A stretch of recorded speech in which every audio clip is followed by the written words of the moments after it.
Hi, this is CA Jyoti Deshwal and I welcome you all to another lecture of CA Final Audit May 2024 and onwards. इस class में आपका बहुत बहुत स्वागत है and this class that is lecture number 4 is going to be a very special lecture. Reason being, एक तो इस particular class में we are going to start with chapter number 2. आपका आज की इस क्लास से एक नया चैप्टर शुरू होने वाला है. दूसरा इस वजह से क्योंकि आज की क्लास रिलेटिवली बहुत इजी होने वाली है, क्योंकि आज की क्लास में जो हम डिस्कस करने वाले हैं वो हैं आपके बहुत ही दो easy standard that is essay number 200 and essay number 210. Right, ये हमारा आज की क्लास का एजेंडा है. ये दोनों ही स्टैंडर्ड आपके चैप्टर नंबर 2 का हिस्सा है. राइट, ऑल्दो अगर आप अपने इंस्टीट्यूट का स्टडी मटेरियल देखोगे तो आपको ये दोनों ही स्टैंडर्ड कहीं भी देखने को नहीं मिलेंगे. रीजन बीइंग, आपके इंस्टीट्यूट ने इन स्टैंडर्ड्स को अपने सिलेबस में तो रखा है लेकिन अपने स्टडी मटेरियल में इनको इंक्लूड नहीं किया है, क्योंकि कुछ ऐसे स्टैंडर्ड्स हैं जो आपके इंटर लेवल पे इंपॉर्टेंट है और आपके इंस्टीट्यूट ने अपने सिलेबस में सिर्फ एक लाइन लिख दी है कि these standards can be asked at CA final level but only the application part of it may be asked. मतलब कुछ ऐसे स्टैंडर्ड हैं जो इंस्टीट्यूट कह रहा है कि ये स्टैंडर्ड हम आपसे पूछ सकते हैं सीए फाइनल लेवल पे, लेकिन इन स्टैंडर्ड का सिर्फ एप्लीकेशन पार्ट ही पूछा जा सकता है. और उन स्टैंडर्ड्स में से एसे नंबर 200, एसे नंबर 210 जो हमें आज की इस क्लास में डिस्कस करने हैं, ये भी दोनों के दोनों स्टैंडर्ड उन्हीं स्टैंडर्ड्स में से आते हैं. राइट, एप्लीकेशन पार्ट का मतलब ये हुआ कि इन स्टैंडर्ड से क्वेश्चन आपके एमसीक्यूज एंड केस स्टडी में पूछा जा सकता है. दूसरा, ये स्टैंडर्ड्स किसी और स्टैंडर्ड के साथ मर्ज होके भी इंस्टीट्यूट आपसे क्वेश्चन पूछ सकता है. राइट, यही एक रीजन है कि जब आप अपनी स्टडी मटेरियल खोल के देखोगे तो आपको कुछ स्टैंडर्ड दिखाई नहीं देंगे सीए फाइनल लेवल पे, लेकिन जब आप अपना सिलेबस खोलोगे जो आपके इंस्टीट्यूट ने रिलीज किया है आपके मई 2024 के लिए, वहां पे इन स्टैंडर्ड्स का जिक्र है. ओके, एनीवेज, क्योंकि ये रेगुलर बैच है तो आपका कोई भी स्टैंडर्ड हो, अगर सिलेबस में उसका नंबर भी मेंशन्ड है, नाम भी मेंशन्ड है, तो हमारे लिए इंपॉर्टेंट बनता है उस स्टैंडर्ड को करना. लेकिन फिर भी मैंने आपको बताया है कि ऑडिट में आपको 100% अंडरस्टैंडिंग लेनी है हर एक सिंगल कंसेप्ट की, लेकिन हर एक चीज आपको एक जैसे लर्न नहीं करनी है ऑडिट में. इस चीज का आपको ध्यान रखना है कि जब आप ऑडिट को पढ़ो उसी मोमेंट से आपके दिमाग के अंदर क्लियर होना चाहिए कि क्या आपको रीड करना है. रीड मतलब किस चीज की आपको अंडरस्टैंडिंग होनी चाहिए और कौन से ऐसे कंसेप्ट है जो आपको याद करने हैं.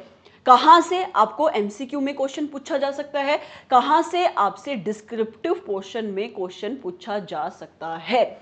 और ये दो ऐसे स्टैंडर्ड हैं जिनका एप्लीकेशन पार्ट फाइनल लेवल पे एप्लीकेबल है और ये दोनों स्टैंडर्ड आपके सीए इंटर लेवल के लिए इंपॉर्टेंट है. देयरफॉर यहाँ से डिस्क्रिप्टिव पोर्शन में क्वेश्चन बनने के चांसेस बहुत कम है. इंडिविजुअल स्टैंडर्ड से क्वेश्चन पूछे जाने के चांसेस बहुत कम है. अगर इन स्टैंडर्ड से क्वेश्चन आया तो किसी और स्टैंडर्ड के क्वेश्चन के साथ मर्ज होके आएगा. अगर आपको उस क्वेश्चन को क्रैक करना है उस सिचुएशन में भी आपको इन स्टैंडर्ड की नॉलेज होनी चाहिए. राइट, तो आज की क्लास का सिंपल सी बात है, एजेंडा है एसे नंबर 200 एंड एसे नंबर 210 को कंप्लीट करना. बहुत ही आउटस्टैंडिंग वे में हम इन दोनों ही स्टैंडर्ड को कवर करेंगे. क्या आपके सिलेबस में रेलिवेंट है क्या नहीं ये मैं बता चुकी हूं, लेकिन हमें पढ़ाई ऐसे करनी है जैसे कि ये भी आपके सिलेबस में इक्वली इंपॉर्टेंट है, क्योंकि मैंने बोला है हर एक वो चीज जो आपके सिलेबस के अंदर लिखी हुई है उसकी आपको 100% कंसेप्चुअल अंडरस्टैंडिंग होनी चाहिए. राइट, और ये दोनों ही स्टैंडर्ड के नंबर और नाम आपके सिलेबस में मेंशन है, तो हमको ये दोनों ही स्टैंडर्ड करने हैं. ठीक है, समझ में आया. क्लास को शुरू करने से पहले थोड़ा सा मैं ओवरव्यू दे दूं. ये आपका लेक्चर नंबर 4 है if I am not wrong. इससे पहले 3 लेक्चर्स आपको मिल चुके होंगे. उसके अलावा मैंने आपको 3 क्लासेस रेफर करी थी ऑडिट की फाउंडेशंस, जिसके अंदर मैंने ग्लोसरी की आपको क्लासेस प्रोवाइड करी हैं. आपको ये क्लासेस देखनी ही देखनी है, आपको बैठ के सुननी है, ये क्लासेस देखनी ही देखनी है. हर एक वर्ड जो बार बार आपके इस ऑडिट के सब्जेक्ट में रिपीट होता है जैसे कि मटेरियल मिसस्टेटमेंट हो गया, अश्योरेंस हो गया, ऐसे कुछ शब्द जो आपको बार बार हर जगह ऑडिट में देखने को मिलते हैं। मैंने इंटर लेवल पे ये टोटल 5-6 क्लासेस ली थी, जिसमें से 3 क्लासेस मैंने फाइनल के लिए सॉर्ट आउट करी हैं।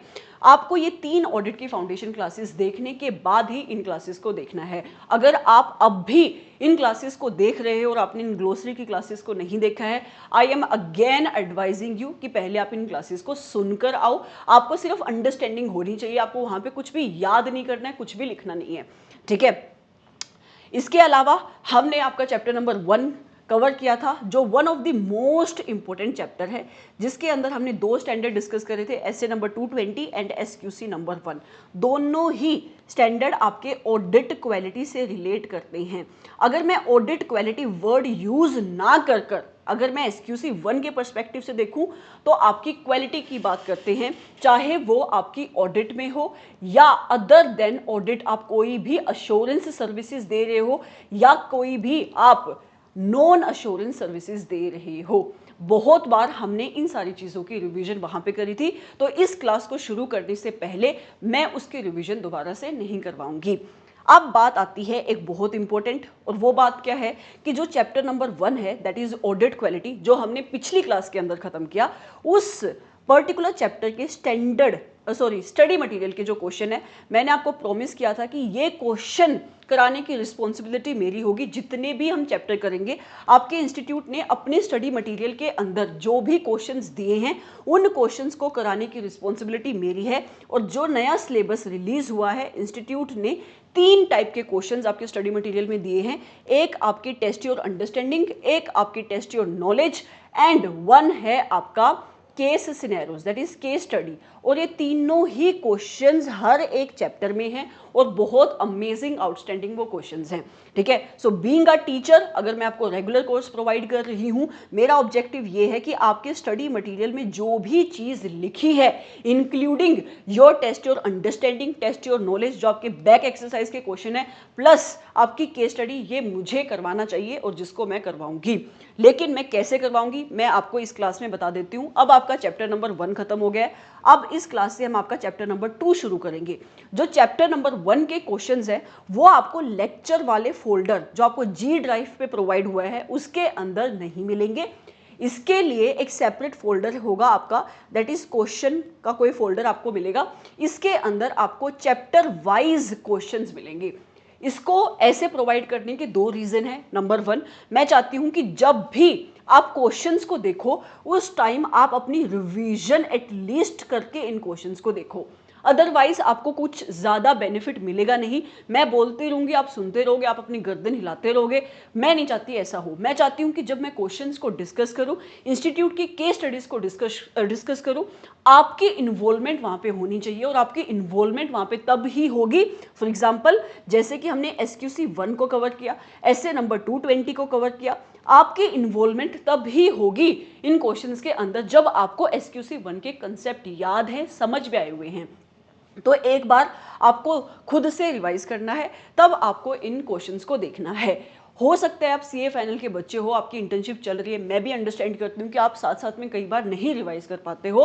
कई बार आप क्या करते हो, इनफैक्ट कई बार आपको ऐसा करना नहीं चाहिए, but most of the students, 70 to 80% of the students ऐसे करते हैं फाइनल लेवल के स्पेशली, कि पहले क्लासेस ले लेते हैं, उसके बाद वो अपनी सेल्फ स्टडी करते हैं। तो अगर आप ऐसा कर रहे हो, मजबूरी में कर रहे हो या आपकी आदत खराब हो चुकी है, जो भी है, आपको करना नहीं चाहिए, लेकिन फिर भी आप ऐसा करते हो, तो उस केस में भी जब आप अपनी सेल्फ स्टडी करोगे, उसके बाद आपको इन लेक्चर्स को देखना चाहिए। तो पहली पर्पस ये है कि आप इन लेक्चर्स को तभी देखो, इन स्टडी मटेरियल के क्वेश्चंस को तभी देखो जब आप अपने एंड पे उस चैप्टर को कर चुके हो, मेरे पढ़ाने के बाद।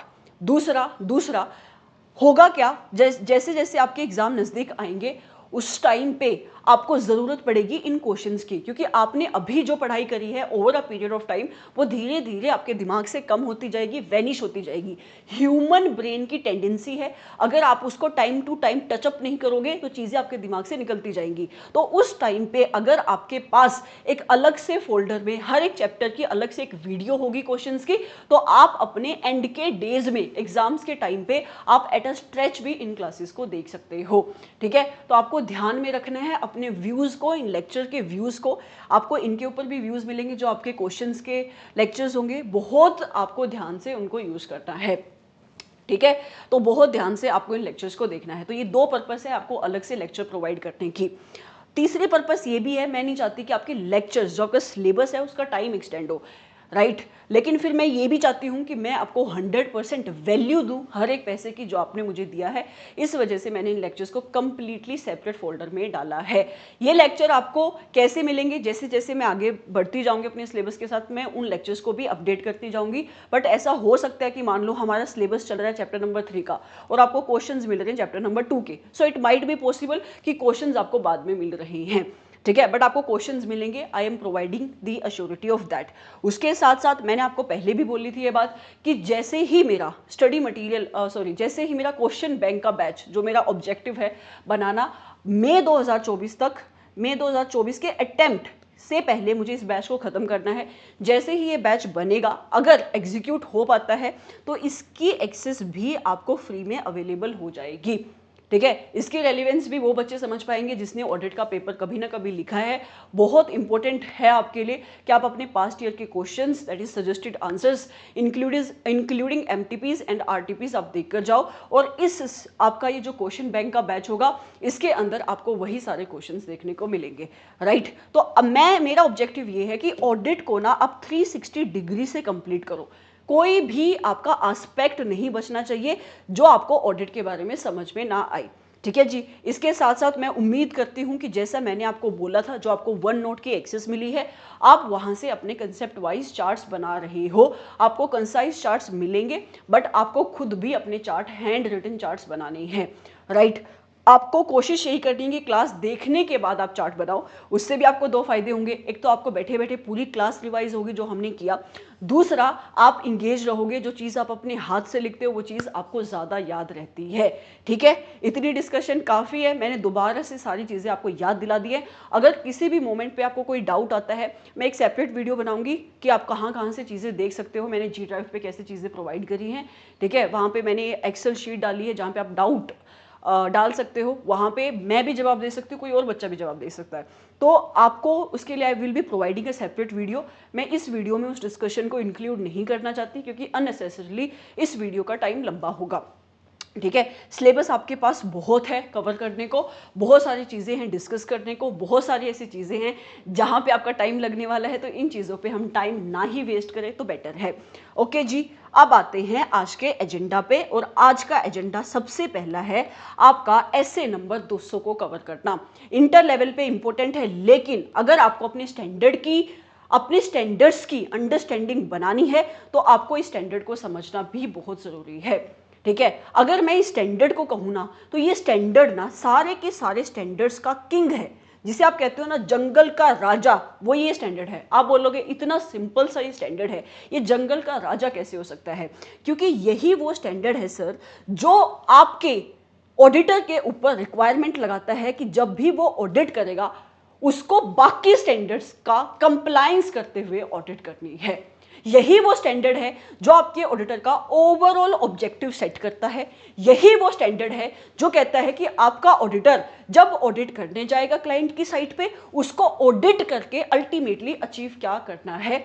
यही वो स्टैंडर्ड है जो आपके ऑडिटर को कहता है कि ऑडिटर जब भी तुम ऑडिट करोगे, ऑडिट को तुम्हें प्रोफेशनल स्केप्टिसिज्म मतलब अलर्ट रह के ऑडिट करनी है। यही वो स्टैंडर्ड है जो आपके ऑडिटर को कहता है कि ऑडिटर तुम्हें हमेशा प्रोफेशनल जजमेंट को यूज करना है जब भी तुम ऑडिट करोगे। यही वो स्टैंडर्ड है जो कहता है चाहे कुछ भी कर लो ऑडिटर, तुम कभी भी 100% अश्योरेंस दे ही नहीं सकते, ठीक है। तो ये स्टैंडर्ड भले ही कितना इजी है, ये स्टैंडर्ड भले ही फाइनल लेवल में इससे क्वेश्चन नहीं पूछे जाएंगे, बट यही स्टैंडर्ड है जो आपका बाकी स्टैंडर्ड्स का बेस बनेगा।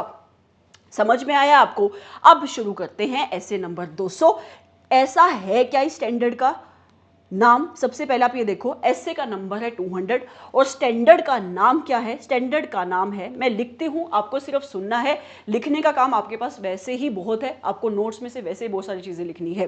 स्टैंडर्ड का नाम क्या है? तो सर स्टैंडर्ड का नाम है ओवरऑल ऑब्जेक्टिव। स्टैंडर्ड का नाम क्या है? Overall objective of auditor overall objective of auditor, auditor नहीं बल्कि overall objective of independent auditor, independent auditors in conduct of audit in accordance with standards on auditing। ये आपके स्टैंडर्ड का नाम है, ठीक है। पहले नाम के ऊपर फोकस करते हैं। नाम क्या कहता है? स्टैंडर्ड का सबसे पहला कीवर्ड है ऑडिटर का ओवरऑल ऑब्जेक्टिव।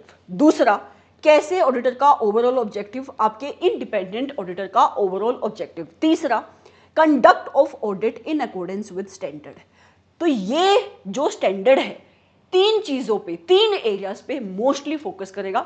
सबसे पहले ऐसे 200 बताता है कि आपके ऑडिटर का ओवरऑल ऑब्जेक्टिव क्या है। ओवरऑल ऑब्जेक्टिव का मतलब ये हुआ कि जब आपका ऑडिटर किसी भी एंटिटी की ऑडिट करेगा, किसी भी एंटिटी की फाइनेंशियल इंफॉर्मेशन की चेकिंग करेगा, उस टाइम पे उस एंटिटी की ऑडिट को करके अल्टीमेटली तुम्हारा ऑडिटर क्या अचीव करना चाह रहा है, ठीक है। ऐसे 200 तुम्हारे ऑडिटर का अल्टीमेट गोल क्या है ऑडिट को करने का, वो सेट करेगा, ठीक है। दूसरी बात, क्या ये सिर्फ ऑडिटर की बात कर रहा है या इंडिपेंडेंट ऑडिटर की बात कर रहा है? तो ऐसे 200 बात कर रहा है इंडिपेंडेंट ऑडिटर की।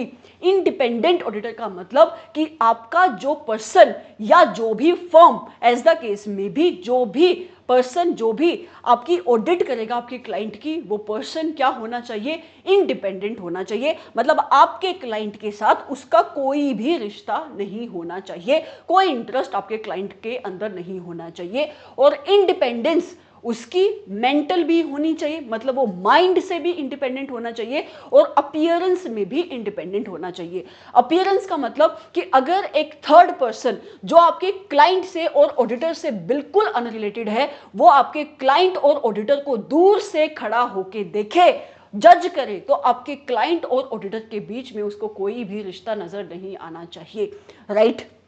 स्टैंडर्ड दो बातें क्या बोल रहा है कि मैं बताऊंगा कि आपके ऑडिटर का ओवरऑल ऑब्जेक्टिव क्या है। दूसरा कहता है ऑडिटर भी कैसा होगा? इंडिपेंडेंट ऑडिटर होगा।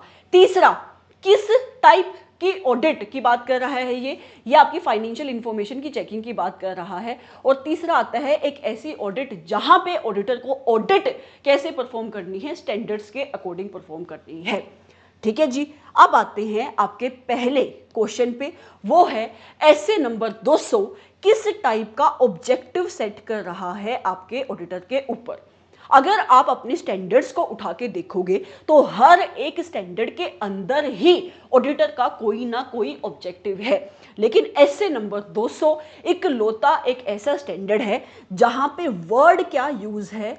Overall objective of auditor. Overall objective का मतलब आपका ऑडिटर ऑडिट को करके अल्टीमेटली क्या उसको अचीव करना है, उसका ओवरऑल अल्टीमेट गोल क्या है, ठीक है जी। तो आपका ऐसे 200 कहता है ऑडिटर तुम रुको, मैं तुम्हें बताता हूं कि तुम्हारा ओवरऑल ऑब्जेक्टिव क्या है। और स्टैंडर्ड कहता है ऑडिटर दो वर्ड्स अपने दिमाग में चिपका लो। कौन कौन से? कि तुम्हें ऑडिट करके रीजनेबल अश्योरेंस लेनी है। क्या करना है? तुम्हें ऑडिट करके रीजनेबल अश्योरेंस लेनी है। रीजनेबल अश्योरेंस, रीजनेबल का मतलब क्या हुआ? रीजनेबल का मतलब हुआ, ये सारी चीज मैं ऑलरेडी फाउंडेशन क्लासेस में डिस्कस कर चुकी हूं। अगर आपने नहीं देखी है फिर से बोल रही हूं, प्लीज पहले उन क्लासेस को देखो, ठीक है। रीजनेबल का मतलब हुआ एक हाई लेवल। कैसी लेवल? एक हाई लेवल, एक ऊंची लेवल, ओके। अश्योरेंस का मतलब हुआ कंफर्ट। अश्योरेंस का मतलब हुआ कंफर्ट। अगर मैं इस बात को हिंदी में बोलूं तो अश्योरेंस का मतलब होता है भरोसा देना, या ऑडिटर आपका भरोसा ले रहा है, ठीक है। तो ऐसे कहता है ऑडिटर तुम्हें ऑडिट करके ना एक हाई लेवल की अश्योरेंस ऑब्टेन करनी है, एक हाई लेवल की कंफर्ट ऑब्टेन करनी है, तुम्हें एक हाई लेवल का भरोसा ऑब्टेन करना है, ठीक है। अब क्वेश्चन ये उठता है कि ये हाई लेवल का क्या मतलब हुआ?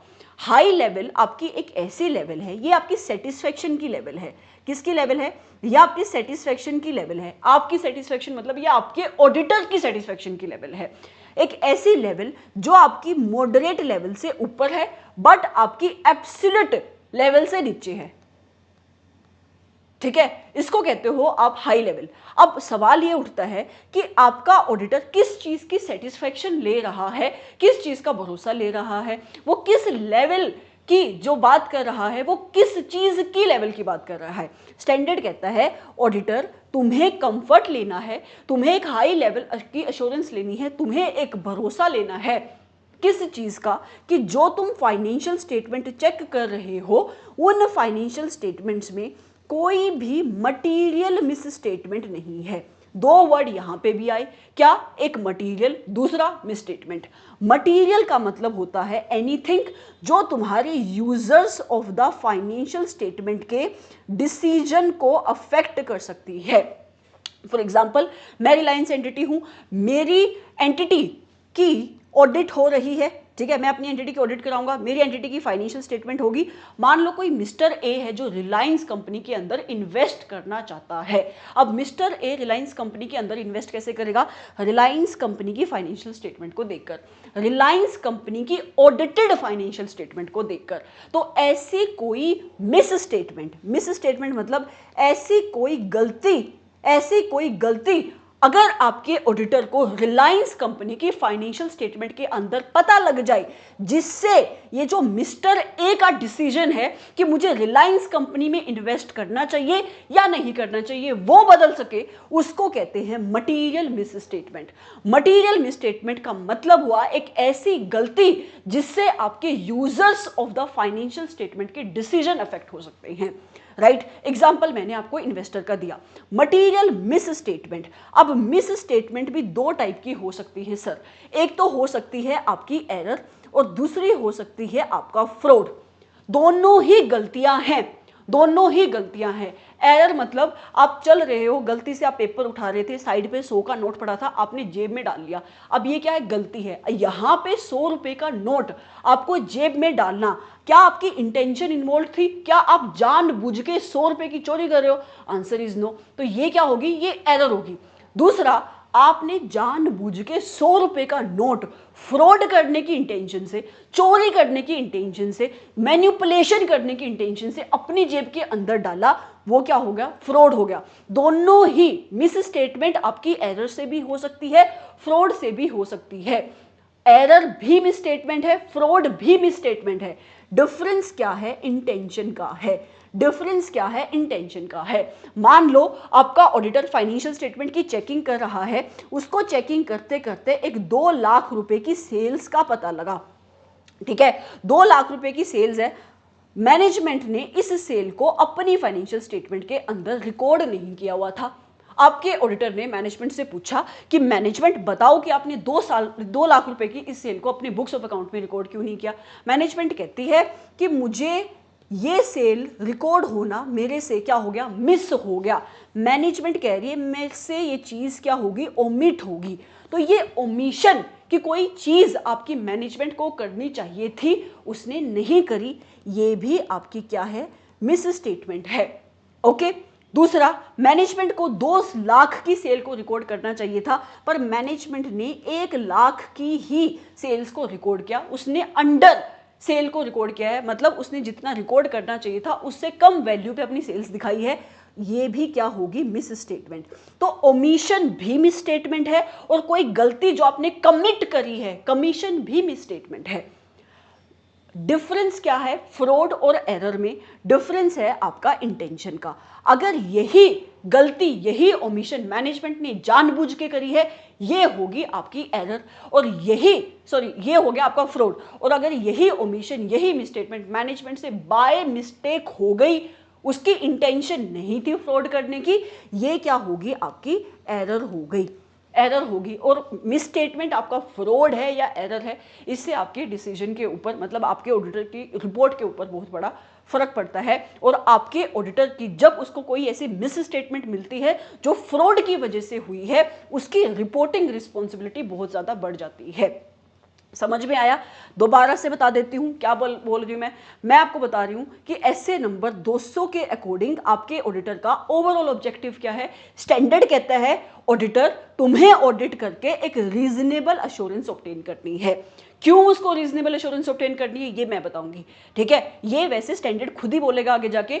आपका स्टैंडर्ड बताएगा कि ऑडिटर तुम कभी भी 100% अश्योरेंस क्यों नहीं ले सकते। स्टैंडर्ड कहता है कि ऑडिटर तुम्हें रीजनेबल अश्योरेंस लेनी है, एक हाई लेवल का भरोसा ऑब्टेन करना है, एक हाई लेवल का कंफर्ट ऑब्टेन करना है। किस चीज को लेकर कि जो भी फाइनेंशियल स्टेटमेंट तुम चेक कर रहे हो उन फाइनेंशियल स्टेटमेंट के अंदर कोई भी मटीरियल मिस स्टेटमेंट नहीं होनी चाहिए। ऐसी मटीरियल मिस स्टेटमेंट जो एरर से भी हो सकती हैं और जो फ्रॉड से भी हो सकती हैं। ये कहता है एसए नंबर 200। ठीक है, अब जैसे एसए ने बोला कि ऑडिटर तुम्हें एक रीजनेबल अश्योरेंस लेनी है that financial statement as a whole, ये क्या आ गया एज अ होल। इस एज अ होल की भी बहुत ज्यादा रेलिवेंस है।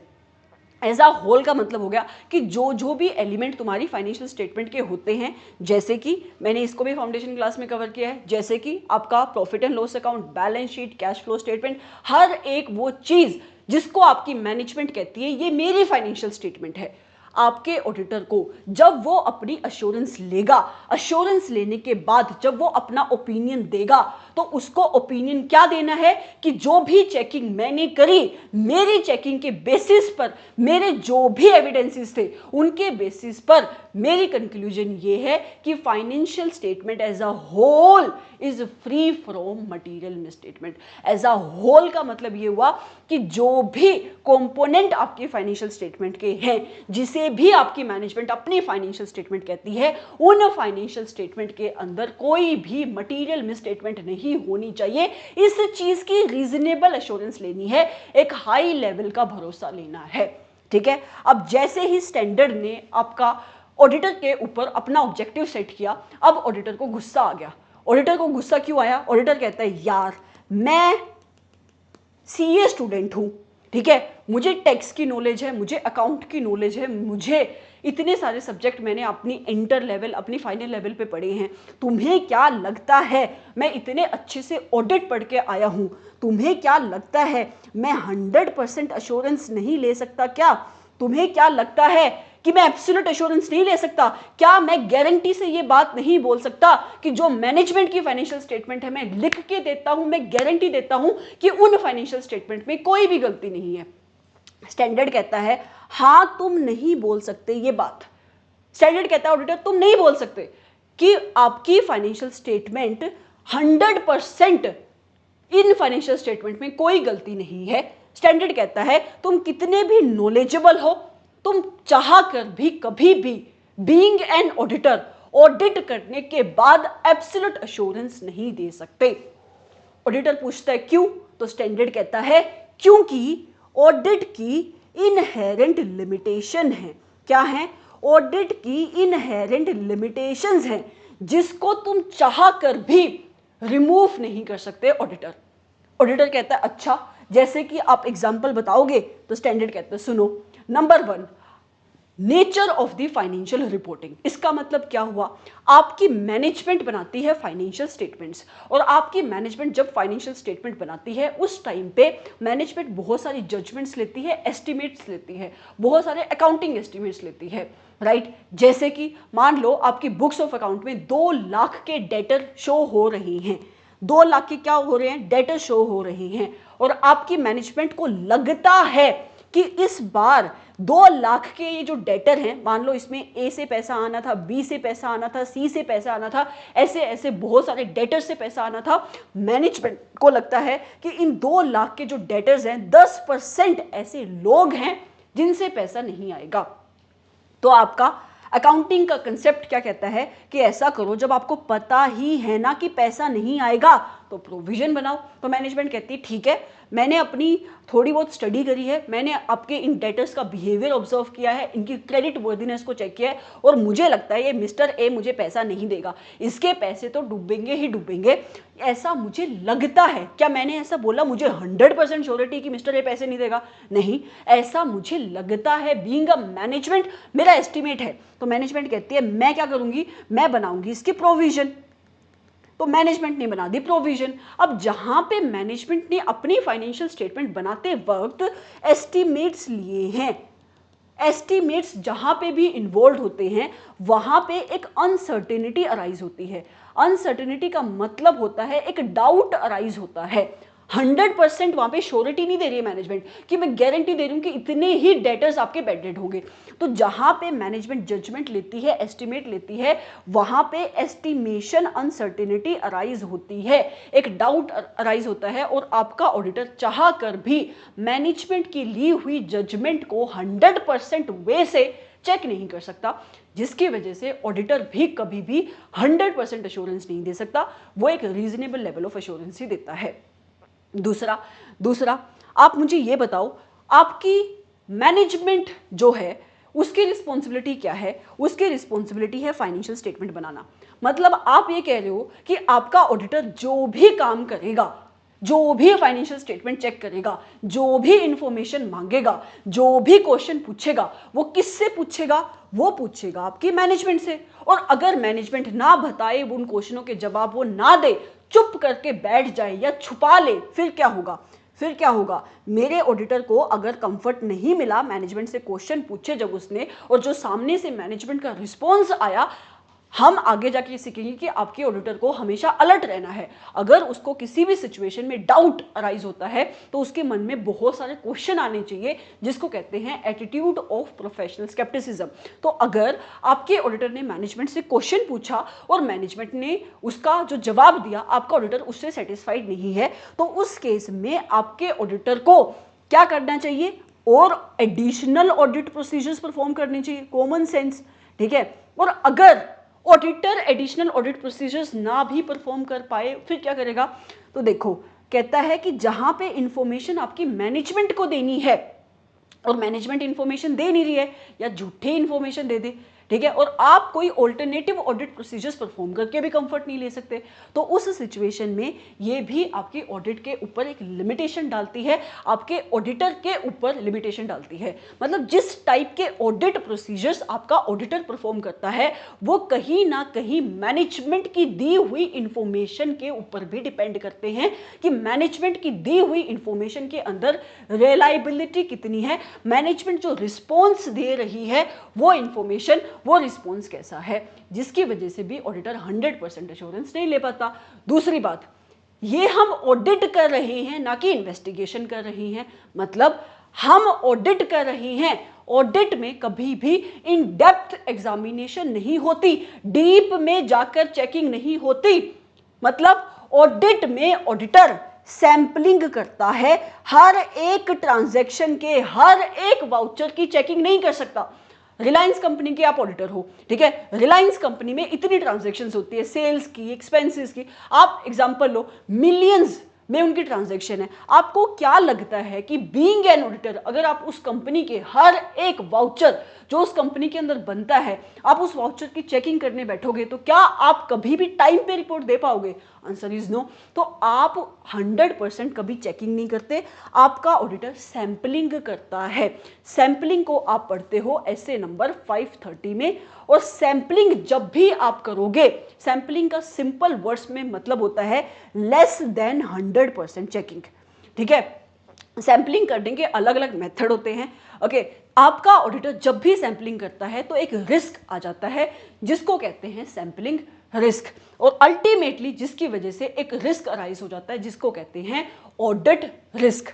सैंपलिंग रिस्क का क्या मतलब है कि आपका ऑडिटर, मान लो ये आपकी सेल्स की एक पॉपुलेशन है, पॉपुलेशन मतलब मान लो ये सेल के टोटल वाउचर्स हैं, टोटल मतलब जितनी भी पूरे साल के अंदर आपकी एंटिटी के अंदर सेल्स हुई, ये इतनी सेल्स हैं।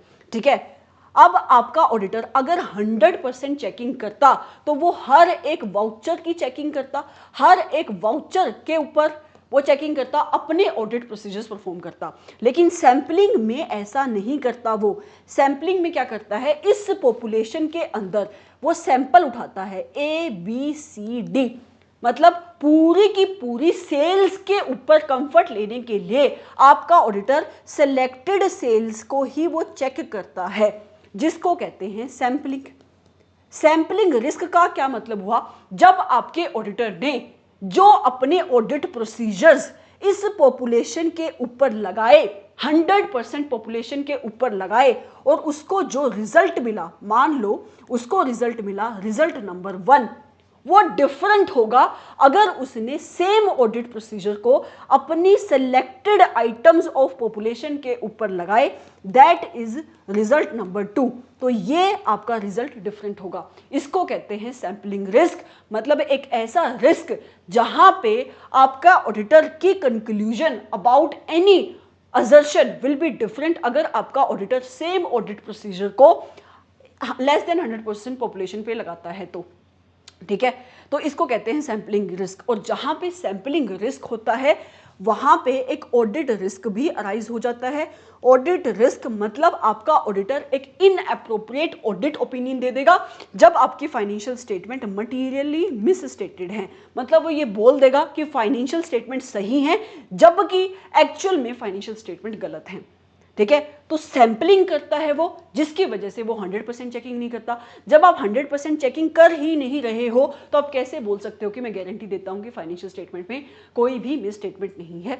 तो ये कुछ रीजंस होते हैं जिसकी वजह से ऑडिटर क्या नहीं दे सकता, ऑडिटर आपको कभी भी 100% अश्योरेंस नहीं दे सकता, 100% गारंटी से ये नहीं बोल सकता कि मैं गारंटी देता हूं कि जो फाइनेंशियल स्टेटमेंट मैंने चेक करी है तुम उसके अंदर गलतियां निकाल के दिखा दो।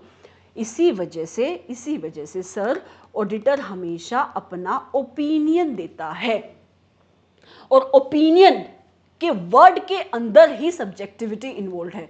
सब्जेक्टिविटी मतलब आपका ओपिनियन किसी एक चीज को लेकर अलग हो सकता है, मेरा ओपिनियन किसी एक चीज को लेकर अलग हो सकता है। इसका मतलब अगर रिलायंस जैसी कंपनी के ऊपर मैंने मेसर्स ABC एंड कंपनी ने चेकिंग करी, उसने अपने ऑडिट प्रोसीजर्स परफॉर्म करे, उसने अपने ऑडिट एविडेंसेस ऑब्टेन करे, तो जो इस ऑडिट फर्म की कंक्लूजन है, मान लो इसने बोला कि रिलायंस कंपनी की फाइनेंशियल स्टेटमेंट देती है ट्रू एंड फेयर व्यू, मतलब रिलायंस कंपनी की फाइनेंशियल स्टेटमेंट के अंदर कोई भी मटेरियल मिसस्टेटमेंट नहीं है, ये इस पर्टिकुलर फर्म की ऑब्जर्वेशन है। और अगर मैं दूसरी फर्म से रिलायंस कंपनी की चेकिंग कराऊं जिसका नाम है मेसर्स XYZ एंड कंपनी, हो सकता है, ऐसा बिल्कुल हो सकता है कि जो audit procedure messrs XYZ and company perform करे उसके अल्टीमेट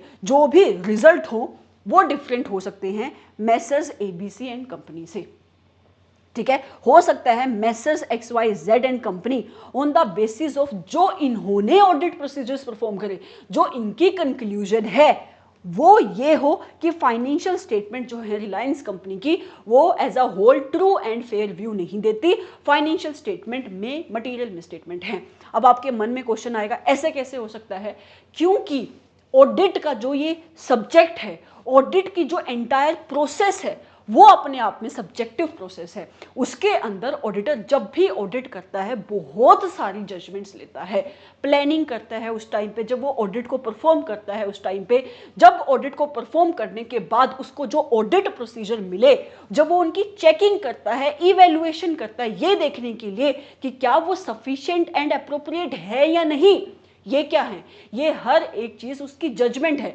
मेरी मटीरियलिटी लेवल क्या होगी ये उसकी खुद की जजमेंट है, और जहां पे जजमेंट इन्वॉल्व है वहां पे सब्जेक्टिविटी इन्वॉल्व है, और जहां पे सब्जेक्टिविटी है वहां पे कोई भी 100% अश्योरेंस नहीं दे सकता, वहां पे ऑडिटर सिर्फ ओपिनियन दे सकता है।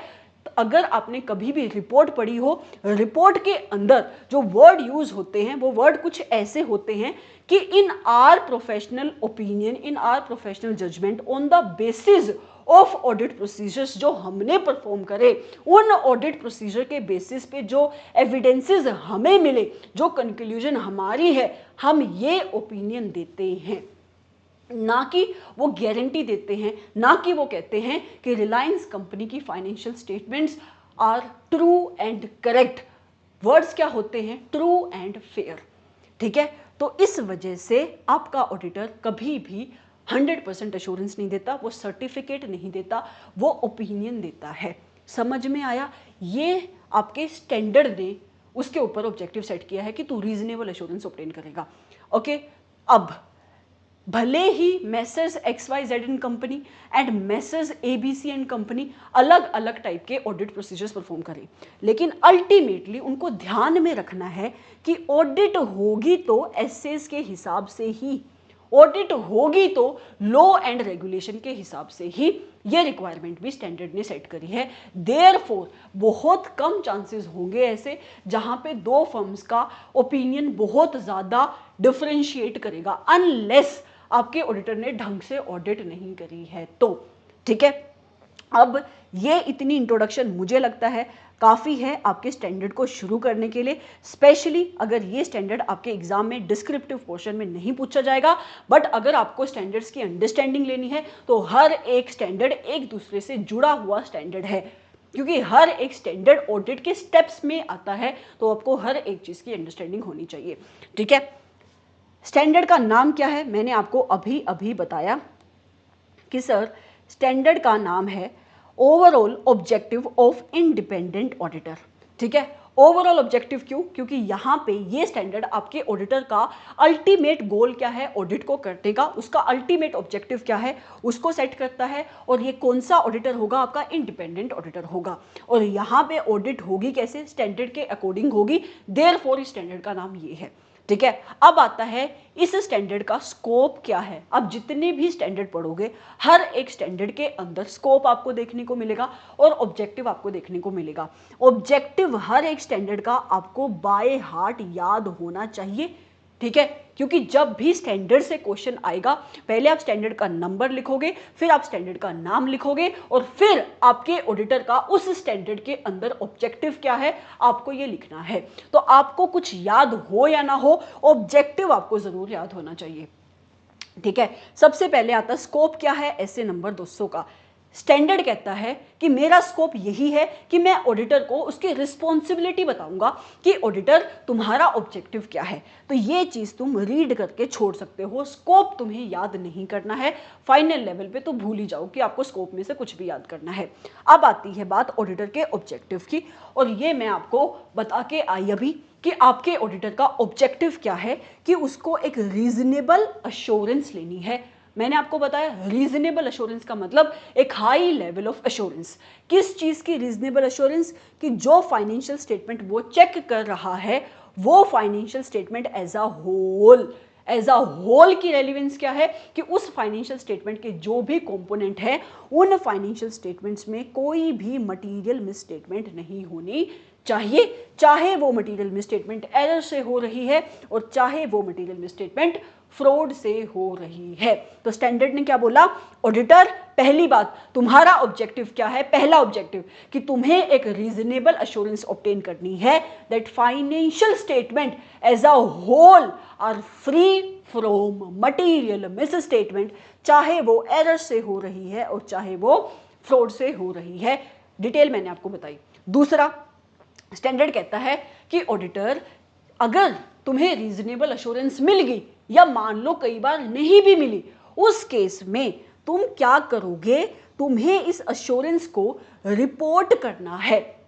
तुम्हें ये जो भी तुम्हारा ओपिनियन होगा इस ओपिनियन की रिपोर्टिंग करनी है, तुम्हें रिपोर्ट बनानी है ऑन द फाइनेंशियल स्टेटमेंट और कम्युनिकेशन करनी है as per the requirement of standards. Standards मतलब यहाँ पे आपके रिपोर्टिंग के स्टैंडर्ड्स आते हैं 700 की सीरीज। तो उस वे से जिस भी टाइप का तुम्हारा ओपिनियन है, जैसी भी सिचुएशन है, तुम्हें अपने ओपिनियन को अल्टीमेटली रिपोर्ट करना है। राइट, उसके बाद तीसरा पॉइंट जो आपका स्टैंडर्ड बहुत बहुत इंपॉर्टेंट पॉइंट बताता है ऑडिटर को, क्या है ये पॉइंट? स्टैंडर्ड कहता है ऑडिटर कई बार ऐसा होगा, क्या कई बार ऐसा होगा तुम ऑडिट कर रहे होगे लेकिन तुम रीजनेबल अश्योरेंस ऑब्टेन नहीं कर पाओगे। अच्छा, हाँ, कई बार ऐसा होगा कि ऑडिटर तुम चेकिंग कर रहे होगे पर तुम्हें अश्योरेंस मिलेगी नहीं। कब हो सकता है? जब आपका auditor sufficient and appropriate audit evidences collect नहीं कर पाएगा। ये कब हो सकता है? मान लो आपकी मैनेजमेंट आपके ऑडिटर के स्कोप के ऊपर रिस्ट्रिक्शन लगाने की कोशिश कर रही है। मैनेजमेंट कहती है तुम सेल्स की चेकिंग मत करो, इस बार इन्वेंट्री की वेरिफिकेशन रहने दो। तो अब इस सिचुएशन में जहां पे मैं आपको एक तरफ तो ऐसे दोस्तों ऑडिटर को कहता है कि तुझे तेरा ओवरऑल ऑब्जेक्टिव है कि तुझे रीजनेबल अश्योरेंस लेनी है कि financial statement as a whole should be free from material misstatement. ऊपर से मैनेजमेंट उसको कह रही है कि तू सेल्स की चेकिंग मत कर। तो क्या आपका ऑडिटर कभी भी एक अश्योरेंस ले पाएगा कि financial statement as a whole, क्योंकि वो सेल्स भी आपके फाइनेंशियल स्टेटमेंट के अंदर है, तो क्या वो बोल पाएगा कि as a whole financial statements में कोई भी मटेरियल मिसस्टेटमेंट नहीं है? Answer is no. तो स्टैंडर्ड कहता है कि ऑडिटर जहां पे तुम रीजनेबल अश्योरेंस नहीं ले पाओगे और जहां पे क्वालिफाइड ओपिनियन देना भी तुम्हें सफिशिएंट नहीं लगेगा, ये सिचुएशन क्या होगी? ऑडिटर को sufficient and appropriate audit evidences नहीं मिले, तो वो उसको क्या नहीं मिली? रीजनेबल अश्योरेंस नहीं मिली। और उस ऑडिट एविडेंस का मिलने का जो इफेक्ट है वो इतना ज्यादा मटीरियल है, इतना ज्यादा पर्सुएसिव है कि क्वालिफाइड ओपिनियन देना भी सफिशिएंट नहीं है। तो स्टैंडर्ड कहता है घबरा क्यों रहे हो तुम्हें क्या करना है उस सिचुएशन में? ध्यान से सुनो, तुम्हें इशू करना है डिस्क्लेमर ऑफ ओपिनियन। इस चीज को अगर ये ना भी बोलता तो जहां पे auditor sufficient and appropriate audit evidences नहीं कलेक्ट कर पाता है और उसका जो इफेक्ट है वो मटेरियल एंड पर्सुएसिव है, तो उसको डिस्क्लेमर ही इशू करना है। तो स्टैंडर्ड कहता है ऑडिटर जहां पे तुम रीजनेबल अश्योरेंस ऑब्टेन नहीं कर पाओगे और तुम्हें ऐसा लगेगा कि क्वालिफाइड ओपिनियन देना भी सफिशिएंट नहीं है, तो तुम्हें क्या देना है? डिस्क्लेमर इशू करना है, या फिर तुम विदड्रॉ भी कर सकते हो एंगेजमेंट से अगर लॉ और रेगुलेशन परमिशन देते हैं तो। ठीक है, तो अगर तुम तीसरे पॉइंट को आगे पढ़ोगे, यही बात यहां पे लिखी है कि जहां पे आपके ऑडिटर को रीजनेबल अश्योरेंस नहीं मिलेगी, where the reasonable assurance can not be obtained and auditor believes, auditor को ऐसा लगता है, ये उसके प्रोफेशनल जजमेंट का मैटर है कि qualified opinion will not be sufficient, in that situation auditor will be required to issue a disclaimer of opinion, या फिर वो विदड्रॉ भी कर सकता है इंगेजमेंट से अगर लॉ और रेगुलेशन उसको परमिशन देते हैं तो। ठीक है, so this is your objective of auditor.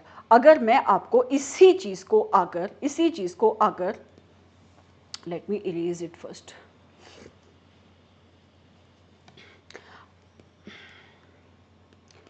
अगर मैं आपको इसी चीज को आकर, ये पहले बढ़ाया हुआ है किसी को, अगर मैं इसी चीज को आकर आपको यहां से बताऊं तो सबसे पहले हमने ऐसे नंबर 200 में क्या बताया कि स्कोप क्या है स्टैंडर्ड का, और मैंने बताया रीड करके छोड़ सकते हो कि ऑडिटर का स्कोप बताता है, ऑडिटर का ओवरऑल ऑब्जेक्टिव क्या है, ये सेट करता है आपका ऐसे नंबर 200। इसको नहीं भी पढ़ोगे तो कोई दिक्कत नहीं है। ओके, जो पढ़ने वाली और जो लर्न करने वाली चीज है वो है ये 3 पॉइंट। आपके ऑडिटर का ऑडिट करने का अल्टीमेट ऑब्जेक्टिव क्या है? नंबर 1, स्टैंडर्ड ने बोला कि ऑडिटर तुम्हारा ऑब्जेक्टिव क्या है कि तुम्हें एक रीजनेबल अश्योरेंस ऑब्टेन करनी है, अभी बताया। ठीक है, किस चीज की रीजनेबल अश्योरेंस?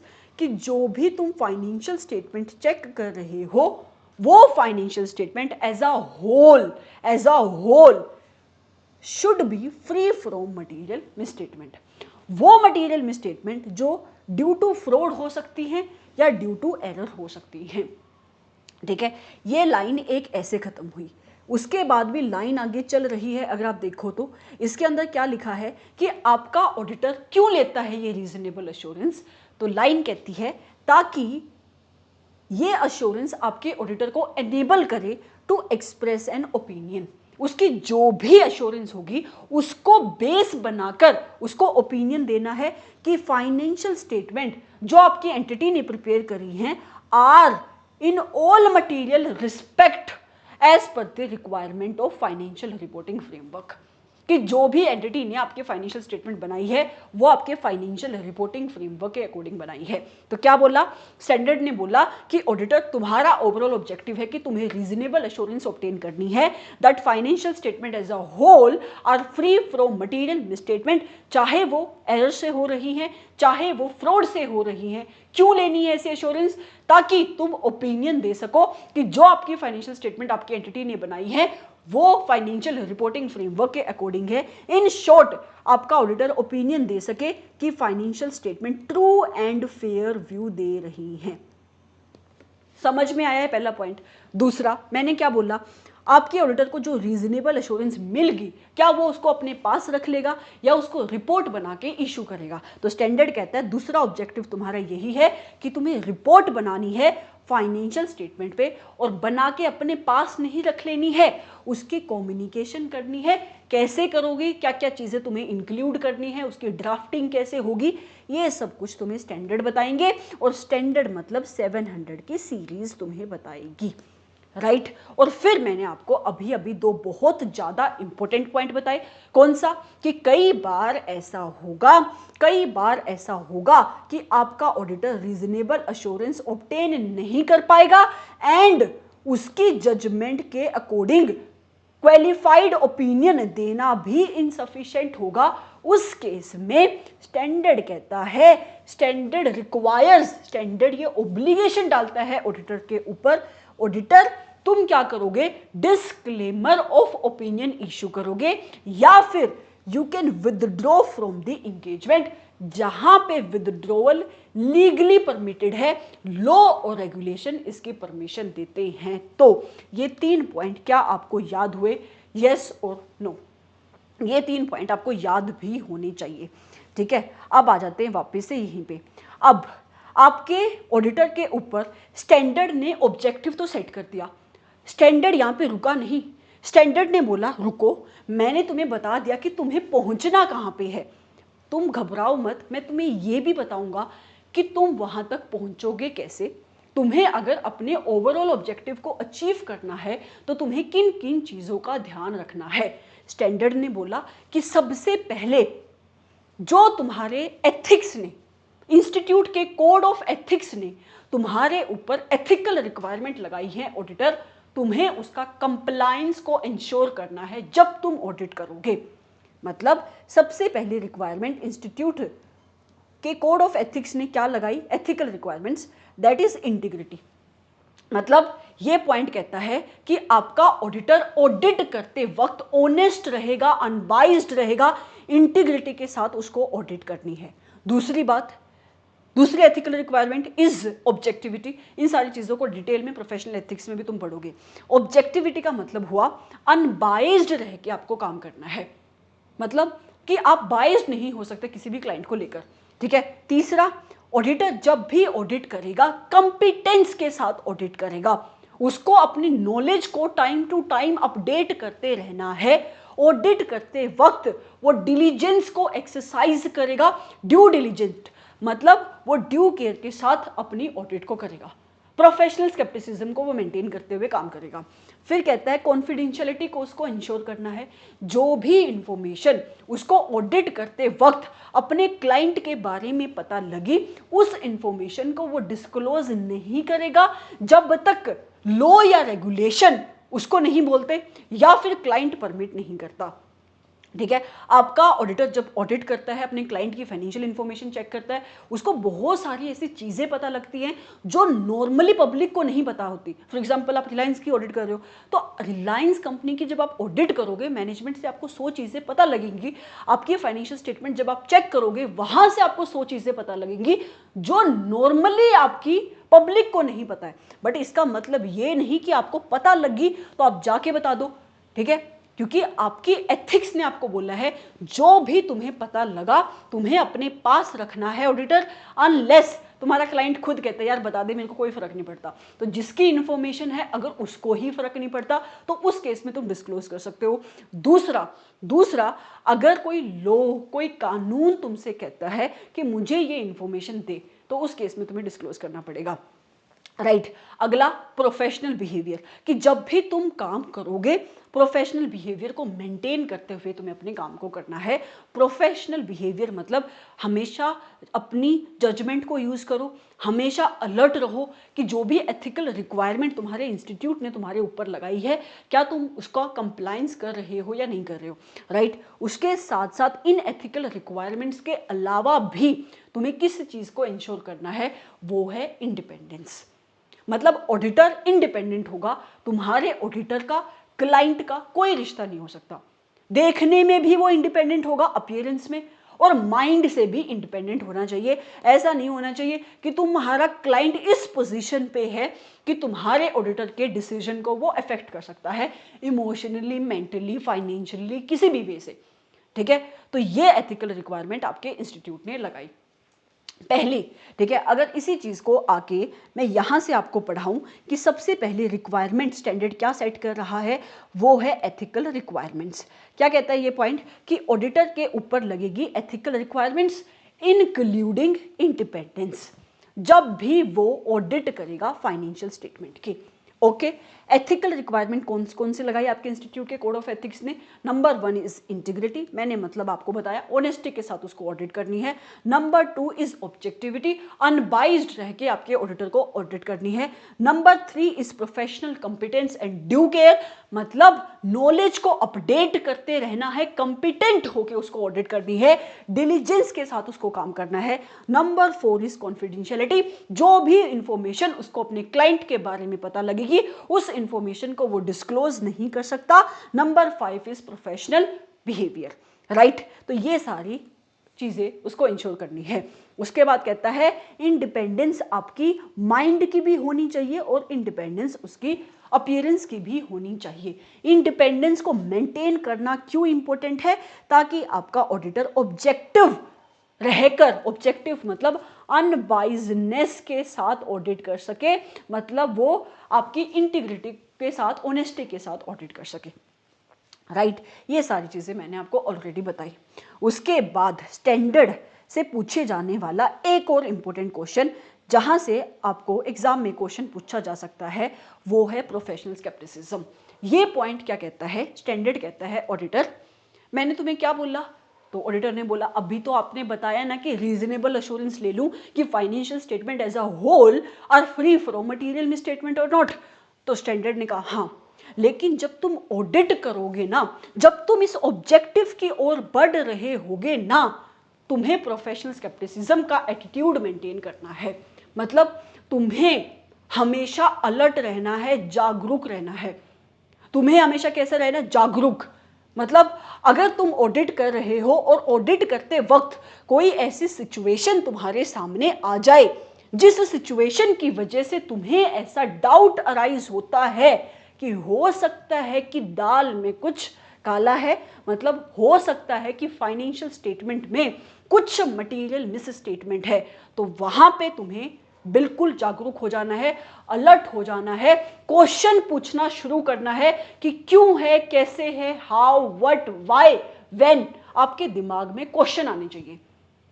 एग्जाम्पल, मान लो आपका ऑडिटर चेक कर रहा है फाइनेंशियल स्टेटमेंट, सडनली उसके सामने एक रिलेटेड पार्टी आ गई, मतलब कोई एक ऐसी ट्रांजैक्शन आ गई जो आपकी मैनेजमेंट ने ए लिमिटेड के साथ की हुई है। आपके ऑडिटर को शक है कि ये ए लिमिटेड ना आपकी एंटिटी की रिलेटेड पार्टी है, लेकिन मैनेजमेंट ने जो डिस्क्लोजर अपनी फाइनेंशियल स्टेटमेंट में दिए हैं उन डिस्क्लोजर के हिसाब से तो लगता नहीं है कि आपकी ए लिमिटेड रिलेटेड पार्टी है, मैनेजमेंट तो मान नहीं रही। तो इस सिचुएशन में आपके ऑडिटर को एडिशनल ऑडिट प्रोसीजर्स परफॉर्म करने पड़ेंगे, उसको कंफर्मेशन लेनी पड़ेगी कि क्या सही में ए लिमिटेड आपके क्लाइंट के रिलेटेड पार्टी है। अगर है तो मैनेजमेंट ने क्यों नहीं इसको डिस्क्लोज किया। अब इस सिचुएशन में एसए नंबर 550 में भी उसकी रिस्पॉन्सिबिलिटी आ जाएगी। ठीक है, तो अगर ऑडिट करते वक्त कोई ऐसी सिचुएशन उसके सामने आती है जो उसके मन में डाउट अराइज कर रही है कि हो सकता है फाइनेंशियल स्टेटमेंट में मिस स्टेटमेंट हो, तो उसको क्या करना है? उसको अलर्ट हो जाना है। और इसी चीज को ऑडिट में कहा गया प्रोफेशनल स्केप्टिसिज्म का एटीट्यूड मेंटेन करना। मतलब एक ऐसा एटीट्यूड जहां पे आपके ऑडिटर का जो माइंड होगा वो क्वेश्चनिंग माइंड होना चाहिए, ऐसे बुझ होके वो ऑडिट नहीं कर सकता। एंड उसको हमेशा अलर्ट रहना है उन सिचुएशंस को लेकर जो इंडिकेट कर सकते हैं पॉसिबल मिस स्टेटमेंट। ठीक है, जहां पे उसको डाउट अराइज होता है कि हो सकता है कि यहां पे कुछ मिस स्टेटमेंट हो, इसको कहते हैं एटीट्यूड ऑफ प्रोफेशनल स्केप्टिसिज्म। अब सवाल ये उठता है कि व्हाई प्रोफेशनल स्केप्टिसिज्म, कि क्यों रहे मेरा ऑडिटर अलर्ट? तो स्टैंडर्ड ने बोला कि मोटी मोटी सी 3 बातें मैं तुम्हें बता देता हूं ऑडिटर कि तुम्हें क्यों इतना अलर्ट होकर काम करना है। सबसे पहला, तुम्हें अलर्ट इस वजह से होना है ताकि तुम रिस्क को रिड्यूस कर सको। ऑडिटर ने बोला किस चीज का रिस्क? तो स्टैंडर्ड ने बोला कि जब भी कोई अनयूजुअल सिचुएशन आएगी तुम उसको ओवरलुक ना कर दो, उसको इग्नोर ना कर दो। इस चीज के रिस्क को रिड्यूस करने के लिए तुम्हें क्या करना है? तुम्हें अलर्ट रहना है।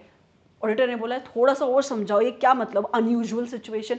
तो स्टैंडर्ड ने बोला मान लो कि हर साल तुम एक ऐसी एंटिटी की ऑडिट कर रहे हो जिसकी हर साल नॉर्मली सेल्स होती है 1 लाख की, 2 लाख की। सडनली इस साल एंटिटी की सेल्स है 2 करोड़ रुपए की।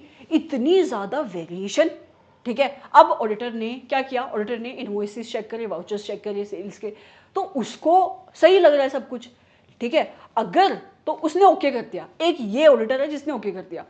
इसने यहाँ पे ज्यादा क्वेश्चन नहीं पूछे ना, उसने सोचा कि यार ऐसा करता हूं मैं एनालिटिकल ऑडिट प्रोसीजर्स परफॉर्म कर लेता हूं या कुछ एडिशनल ऑडिट प्रोसीजर्स परफॉर्म कर लूं। हो सकता है आपकी मैनेजमेंट ने सेल्स को इन्फ्लेट किया हो, सेल्स में कोई मैनिपुलेशन करी हो। ऑडिटर ने ऐसा कुछ नहीं सोचा।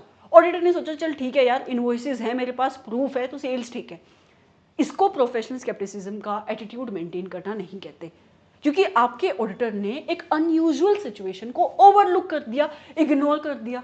तो आप किसी भी अनयूजुअल सिचुएशन को ओवरलुक ना कर जाओ। इसको अवॉइड करने के लिए तुम्हें प्रोफेशनल स्केप्टिसिज्म का एटीट्यूड मेंटेन करना है। दूसरा, over generalising when drawing conclusions. आपका ऑडिटर क्या करता है? मेरा ऑडिटर ऑडिट प्रोसीजर्स परफॉर्म करता है, ओके। ऑडिट प्रोसीजर्स परफॉर्म करने के बाद उसको क्या मिलता है? ऑडिट एविडेंसेस मिलते हैं। ऑडिट एविडेंसेस से वो क्या करता है? वो कंक्लूजन निकालता है। तो जब वो ऑडिट एविडेंसेस से कंक्लूजन निकाल रहा होगा तो क्या हर एक कंक्लूजन उसकी सेम होगी या वेरिएशन हो सकती है? मतलब क्या हर एक कंक्लूजन, हर एक एविडेंस जो उसको मिला वो फाइनेंशियल स्टेटमेंट के लिए इक्वली इंपॉर्टेंट होगा या कुछ ज्यादा भी हो सकता है, कुछ कम भी हो सकता है? मतलब कुछ ऐसे इवेंट हो सकते हैं जिसका इफेक्ट ज्यादा पड़ेगा फाइनेंशियल स्टेटमेंट के ऊपर, ऑब्वियसली। तो आपका ऑडिटर हर एक चीज को, हर एक कंक्लूजन को, हर एक एविडेंसेस को ओवर जनरलाइज ना कर दे, सबको इक्वल इंपॉर्टेंस ना दे। इस वजह से भी उसको प्रोफेशनल स्केप्टिसिज्म को मेंटेन करना है। तीसरी चीज, आपका auditor nature, time, extent of further audit procedure decide करता है। अगर आप समझ के आए हो, फाउंडेशन क्लासेस को देख कर आए हो, मैंने वहां पे पहले ही इन सारी चीज़ों को डिस्कस किया हुआ है, इसी रीज़न की वजह से डिस्कस किया है। ऑल्दो ये फर्दर ऑडिट प्रोसीजर आते आपके एसए नंबर 330 में है, बट फिर भी ऑडिट का एक ड्रॉबैक ये है कि बहुत ज़्यादा इंटरलिंकिंग है चीज़ों के अंदर, ठीक है। तो इसकी वजह से मैंने पहले ही वो फाउंडेशन क्लासेस रखी हैं। तो अगर आपने नहीं देखी हैं तो प्लीज़ आप उसको देख कर आओ। फिर से मैं बोल रही हूँ, ओके। कहता है तीसरा पॉइंट, आपका ऑडिटर जब एनटीई डिसाइड करेगा, मैंने आपको अभी बोला ऑडिट एक प्रोफेशनल जजमेंट का मैटर है। मैं बीइंग एन ऑडिटर मैं डिसाइड करूंगा कि जिस एंटिटी की फाइनेंशियल स्टेटमेंट मैं चेक कर रहा हूं, उस एंटिटी की फाइनेंशियल स्टेटमेंट को चेक करने के लिए मुझे किस नेचर के ऑडिट प्रोसीजर्स परफॉर्म करने हैं, क्या उसकी टाइमिंग होगी, किस हद तक मुझे चेकिंग करनी है, राइट। तो जब वो इस चीज की अजम्पशन ले रहा होगा, उस टाइम पे वो गलत अजम्पशन ना ले ले, तो उसको अलर्ट रहना है, राइट। एंड जब वो इवेलुएट करेगा अपने रिजल्ट्स को, मतलब इन शॉर्ट जब वो उसको ऑडिट एविडेंसेस मिले क्या वो सफिशिएंट है या नहीं है, जब आपका ऑडिटर इवेलुएशन करेगा उस टाइम पे भी उसको जजमेंट को एक्सरसाइज करना है। तो उसको भी उस टाइम पे क्या करना है, अपनी नॉलेज को यूज़ करना है, उसको अलर्ट रहना है।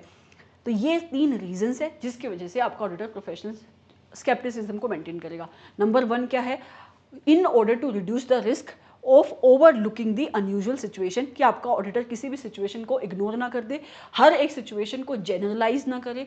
तीसरा, इनएप्रोप्रिएट अजम्पशन ना ले ले in deciding the NTE of audit procedures and in evaluating the results thereof, ठीक है। फिर आता है वो सब तो ठीक है, वो सब तो ठीक है, ये होता क्या है प्रोफेशनल स्केप्टिसिज्म में?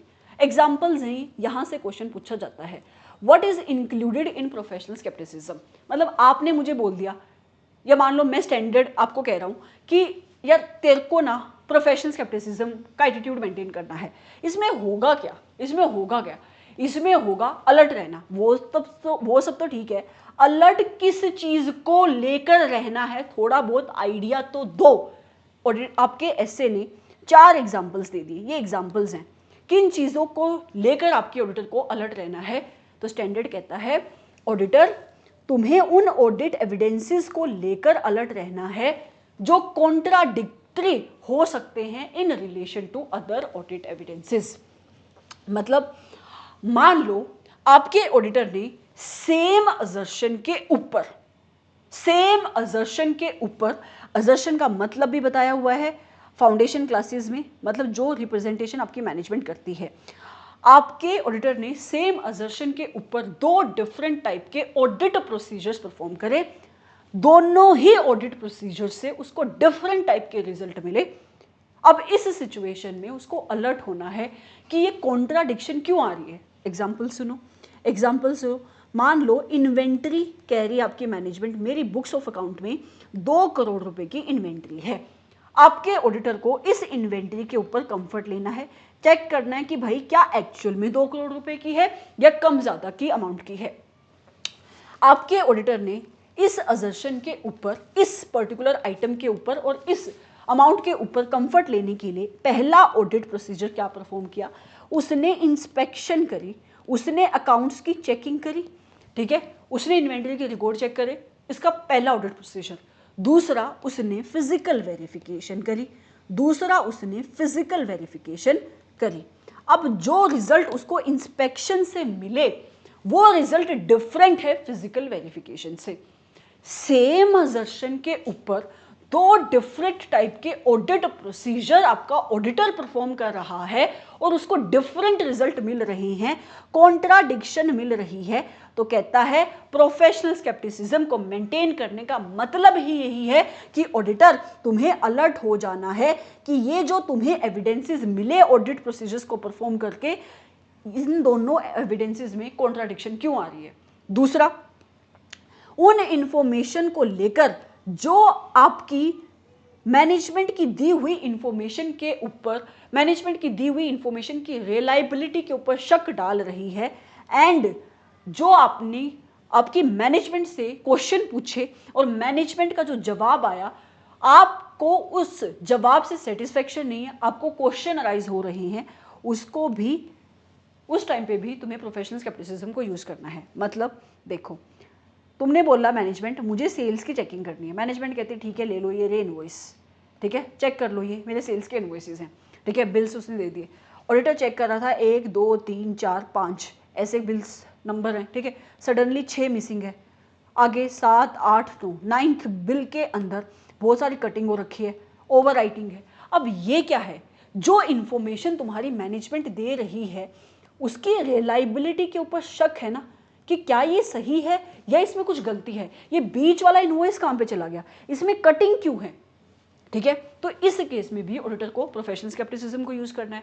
उसके साथ साथ ऑडिटर ने मैनेजमेंट से पूछा मैनेजमेंट ये क्यों है, बीच का बिल कहां पे गया, ठीक है, या आपने कटिंग क्यों करी है। तो जो जवाब सामने से मैनेजमेंट का आया, आपकी इंक्वायरी का रिस्पॉन्स जो मैनेजमेंट का आया वो सेटिस्फैक्टरी नहीं है, उस केस में भी ऑडिटर को प्रोफेशनल स्केप्टिसिज्म का यूज करना है। ये चीज यहाँ पे ये लिखी है कि information that bring question on the reliability of information, कि आपके ऑडिटर को अलर्ट रहना है उन इंफॉर्मेशन को लेकर जो एक क्वेश्चन अराइज करती है about the reliability of information, वो इंफॉर्मेशन जिसको आपका ऑडिटर एज एविडेंस यूज करना चाहता है, या वो रिस्पॉन्सेज जो आपकी मैनेजमेंट ने दिए हैं, आपके ऑडिटर को उसके ऊपर डाउट है, तो उस केस में भी उसको अलर्ट होना है। तीसरी चीज, कंडीशन जो फ्रॉड की तरफ इशारा देती है, जैसे मैंने आपको भी रिलेटेड पार्टी का एग्जांपल दिखाया, तो इस केस में भी आपके ऑडिटर को क्या हो जाना है, अलर्ट हो जाना है कि मैनेजमेंट ने क्यों नहीं दिखाई है रिलेटेड पार्टी,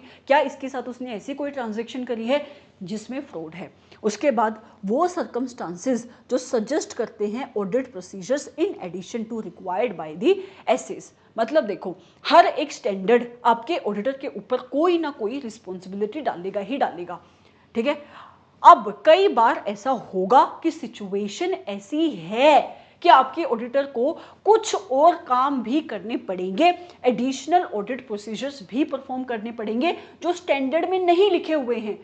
तो आपके ऑडिटर को पता कैसे लगेगा कि मुझे कोई एडिशनल ऑडिट प्रोसीजर्स परफॉर्म करने हैं?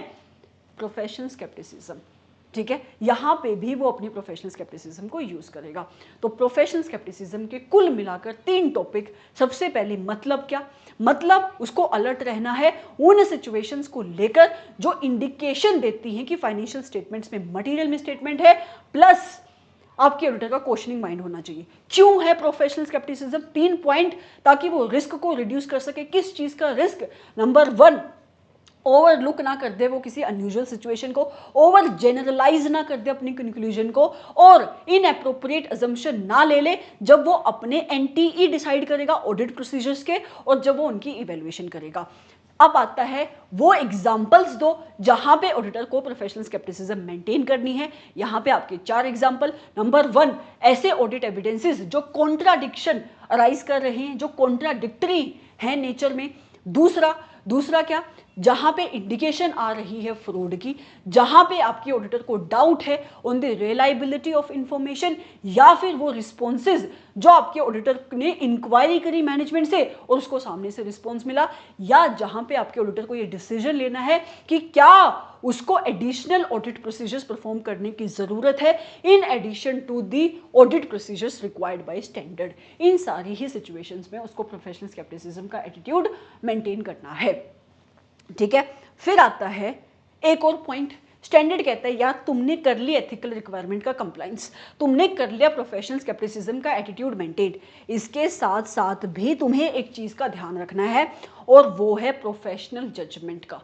मतलब जब भी तुम ऑडिट करोगे, जब भी तुम अपने ऑब्जेक्टिव की ओर बढ़ रहे होगे, तुम्हें अपनी नॉलेज, अपने एक्सपीरियंस, अपनी एक्सपर्टीज को यूज करना है। मतलब तुम्हें अपनी प्रोफेशनल जजमेंट को यूज करना है। तो प्रोफेशनल जजमेंट को यूज करने का मतलब क्या हुआ? अपनी एक्सपर्टीज को अप्लाई करना, अपनी नॉलेज, अपने एक्सपीरियंस को अप्लाई करना जब भी ऑडिटर ऑडिट को परफॉर्म करेगा। ठीक है, अब ऑडिटर की रिस्पॉन्सिबिलिटी क्या है with respect to professional judgement? तो स्टैंडर्ड कहता है थ्रू आउट द ऑडिट तुम्हें प्रोफेशनल जजमेंट को एक्सरसाइज करना है। मतलब प्लानिंग से लेकर ऑडिट की परफॉर्मेंस के अंदर तक तुम्हें प्रोफेशनल जजमेंट को एक्सरसाइज करना है। एक आता है फिर एग्जाम का क्वेश्चन। यहां से एग्जाम में क्वेश्चन पूछे जाते हैं कि किस किस एरिया में ऑडिटर प्रोफेशनल जजमेंट को एक्सरसाइज कर सकता है। तो सिंपल सा इसका आंसर है, अभी मैंने आपको बताया, हर एक एरिया में। ऑडिट की बिगिनिंग से ऑडिट के एंड तक। बिगिनिंग कहां से होगी? प्लानिंग से परफॉर्मेंस तक, अल्टीमेटली ओपिनियन देने तक आपके ऑडिटर को अपनी जजमेंट को एक्सरसाइज करना है। फाउंडेशन क्लासेस में मैंने फ्लो ऑफ ऑडिट सिखाया है। आपके इस क्वेश्चन का आंसर वो ऑडिट का फ्लो है। सबसे पहले आपका ऑडिटर जब मटीरियलिटी लेवल डिसाइड करेगा, इसको आप एसए नंबर 320 में पढ़ेंगे, लेकिन मैंने इसकी एक ब्रीफ इंट्रोडक्शन दी है फाउंडेशन क्लासेस में। मटीरियलिटी का मतलब क्या? Something that is important, right? मैंने आपको अभी बोला ऑडिटर को एक अश्योरेंस लेनी है कि financial statement as a whole are free from material misstatement. मतलब 1 रुपए की, 2 रुपए की, 3 रुपए की गलतियों से ऑडिटर इज लीस्ट कंसर्न्ड। उसको सिर्फ उन्हीं गलतियों से फर्क पड़ता है जिन गलतियों की वजह से जो यूजर्स हैं फाइनेंशियल स्टेटमेंट के, उनका डिसीजन अल्टीमेटली अफेक्ट हो रहा है, और ये मटीरियलिटी लेवल कैन डिफर। ठीक है, तो वो कहता है कि ऑडिटर को अपनी जजमेंट यूज करनी है, अपना नॉलेज, अपनी एक्सपर्टीज यूज करनी है, जब वो इस लेवल को डिसाइड करेगा कि किस लेवल के ऊपर वाली गलतियां मेरे लिए रेलिवेंट है और किस लेवल के नीचे वाली गलतियों से मुझे कोई फर्क नहीं पड़ता। ठीक है, उसके बाद जब वो ऑडिट रिस्क की असेसमेंट कर रहा होगा, उस टाइम पे भी जब वो अपने रिस्क असेसमेंट प्रोसीजर परफॉर्म करेगा और रिस्क की असेसमेंट करेगा, उसको क्या यूज करनी है? अपनी प्रोफेशनल जजमेंट को यूज करना है। जब वो रिस्क असेसमेंट प्रोसीजर परफॉर्म कर लेता है, उसके बाद वो क्या करता है? उसके बाद आपका ऑडिटर परफॉर्म करता है फर्दर ऑडिट प्रोसीजर। तो उनका नेचर, टाइम, एक्सटेंट क्या होगा, किस टाइप के ऑडिट प्रोसीजर्स उसको परफॉर्म करने चाहिए, किस टाइम पे ऑडिट प्रोसीजर्स परफॉर्म करने चाहिए, ऑडिट की बिगिनिंग पे, ऑडिट के मिड पे, near the end of audit किस टाइम पे उसको ऑडिट प्रोसीजर्स परफॉर्म करनी चाहिए, किस एक्सटेंट तक उसको ऑडिट प्रोसीजर्स परफॉर्म करनी चाहिए, किस हद तक उसको चेकिंग करनी चाहिए, ताकि उसको क्या मिल सके, sufficient and appropriate audit evidences मिल सके, उस टाइम पे भी वो अपनी जजमेंट को यूज करेगा। ठीक है, अब उसको ऑडिट एविडेंसेस मिल गए, फिर वो क्या करेगा, फिर वो इवेलुएट करेगा उन ऑडिट एविडेंसेस को। ठीक है, collection of sufficient and appropriate audit evidences, नहीं एविडेंसेस लिखो यहाँ पे। ठीक है, फिर वो इवेलुएट करेगा कि जो इसको ऊपर एविडेंसेस मिले क्या वो sufficient and appropriate audit evidences हैं या नहीं, उस टाइम पे भी वो अपनी जजमेंट को यूज करेगा। उसके साथ साथ आपकी मैनेजमेंट ने अपनी फाइनेंशियल स्टेटमेंट को बनाते वक्त जो भी अजम्पशन ली हैं, जो भी एस्टीमेट लिए हैं, क्या वो फाइनेंशियल रिपोर्टिंग फ्रेमवर्क के अकॉर्डिंग है या नहीं, इस चीज की इवैल्यूएशन में भी वो अपनी प्रोफेशनल जजमेंट का यूज करेगा। उसके साथ साथ जब उसको एविडेंसेस मिल जाएंगे, कंक्लूजन जब वो ड्रॉ करेगा ताकि उन एविडेंसेस को बेस बनाकर वो अपना ओपिनियन दे सके, उस टाइम पे भी वो अपनी जजमेंट को यूज करेगा। तो कब कब वो जजमेंट को यूज करेगा, beginning from audit till the end of audit. Materiality level जब उसने डिसाइड करी, रिस्क की असेसमेंट जब उसने करी, रिस्क की असेसमेंट के बाद उसको क्या अपने फर्दर ऑडिट प्रोसीजर्स परफॉर्म करनी चाहिए, उसका एनटीई क्या होना चाहिए, जब उसको ऑडिट एविडेंसेस मिल गए, क्या वो sufficient and appropriate audit evidences हैं या नहीं, उसके बाद उन ऑडिट एविडेंसेस से उसको कंक्लूजन जब वो ड्रॉ करेगा, इन सारे ही टाइम पे वो क्या करेगा, अपनी जजमेंट को यूज करेगा, अपनी नॉलेज, अपने एक्सपर्टीज, अपने एक्सपीरियंस को यूज करेगा। ओके, और आपकी मैनेजमेंट ने अपनी फाइनेंशियल स्टेटमेंट को बनाते वक्त जो भी अजम्पशंस ली, क्या वो assumptions as per applicable financial reporting framework थी या नहीं थी, इस चीज को जब वो इवेलुएट करेगा, उस टाइम पे भी वो अपनी जजमेंट को यूज करेगा। तो ये आपका एक और क्वेश्चन यहां से बना। अगर मैं इसी चीज को अगर आपकी बुक से कराऊं, पहला टॉपिक हमने क्या देखा कि आपके ऑडिटर को प्रोफेशनल स्केप्टिसिज्म को यूज करना है जब भी वो ऑडिट करेगा। मैंने आपको बोला 3 टॉपिक आपको इसमें पढ़ने हैं। नंबर 1, प्रोफेशनल स्केप्टिसिज्म का मतलब क्या, it means having an attitude of questioning mind and being alert to those conditions जो एक इंडिकेशन डाल सकती हैं कि आपकी फाइनेंशियल स्टेटमेंट के अंदर पॉसिबल मिसस्टेटमेंट हो सकती हैं ड्यू टू एरर और ड्यू टू फ्रॉड। ठीक है, फिर दूसरा, ऑडिटर की रिस्पॉन्सिबिलिटी है क्या आपके प्रोफेशनल स्केप्टिसिज्म को लेकर, कि थ्रू आउट दी ऑडिट, मतलब आपके ऑडिटर को जब वो ऑडिट की प्लानिंग करेगा और ऑडिट को वो प्लान करेगा, परफॉर्म करेगा, उसको प्रोफेशनल स्केप्टिसिज्म को यूज करना है। राइट, अब फिर मैंने आपको बताया कि प्रोफेशनल स्केप्टिसिज्म के अंदर आएगा क्या, आप मुझे एग्जाम्पल दो। तो स्टैंडर्ड ने बोला 4 एग्जाम्पल मैं आपको देता हूं कि आपका ऑडिटर अलर्ट रहेगा 4 चीजों को लेकर। आपका ऑडिटर अलर्ट रहेगा उन एविडेंसेस को लेकर जो कॉन्ट्राडिक्ट कर रही हैं अदर ऑडिट एविडेंसेस को। दूसरा, आपका ऑडिटर को अगर लगता है कि जो इंफॉर्मेशन आपकी मैनेजमेंट ने प्रोवाइड करी है उसके रिलायबिलिटी के ऊपर आपके ऑडिटर के मन में कोई क्वेश्चन अराइज होता है, या जो इंक्वायरी आपके ऑडिटर ने मैनेजमेंट से करी, जो सामने से रिस्पॉन्स आया, आपके ऑडिटर को कोई क्वेश्चन है, तो उस केस में भी उसको अलर्ट होना है। तीसरा, ऐसी मिस स्टेटमेंट, ऐसी कंडीशन जो इंडिकेशन दे रही हैं कि हो सकता है फ्रॉड हो, जैसे एग्जांपल मैंने क्या दिया, रिलेटेड पार्टी ट्रांजैक्शन, तो उस केस में भी ऑडिटर को क्या रहना है, अलर्ट रहना है। चौथा, जहां पे उन सर्कमस्टांसेस में जहां पे आपके ऑडिटर को लगता है, जो सजेस्ट करते हैं कि हो सकता है कि आपके ऑडिटर को एडिशनल ऑडिट प्रोसीजर्स परफॉर्म करने की जरूरत पड़े in addition to as required by standard, ये बात मैंने आपको बताई।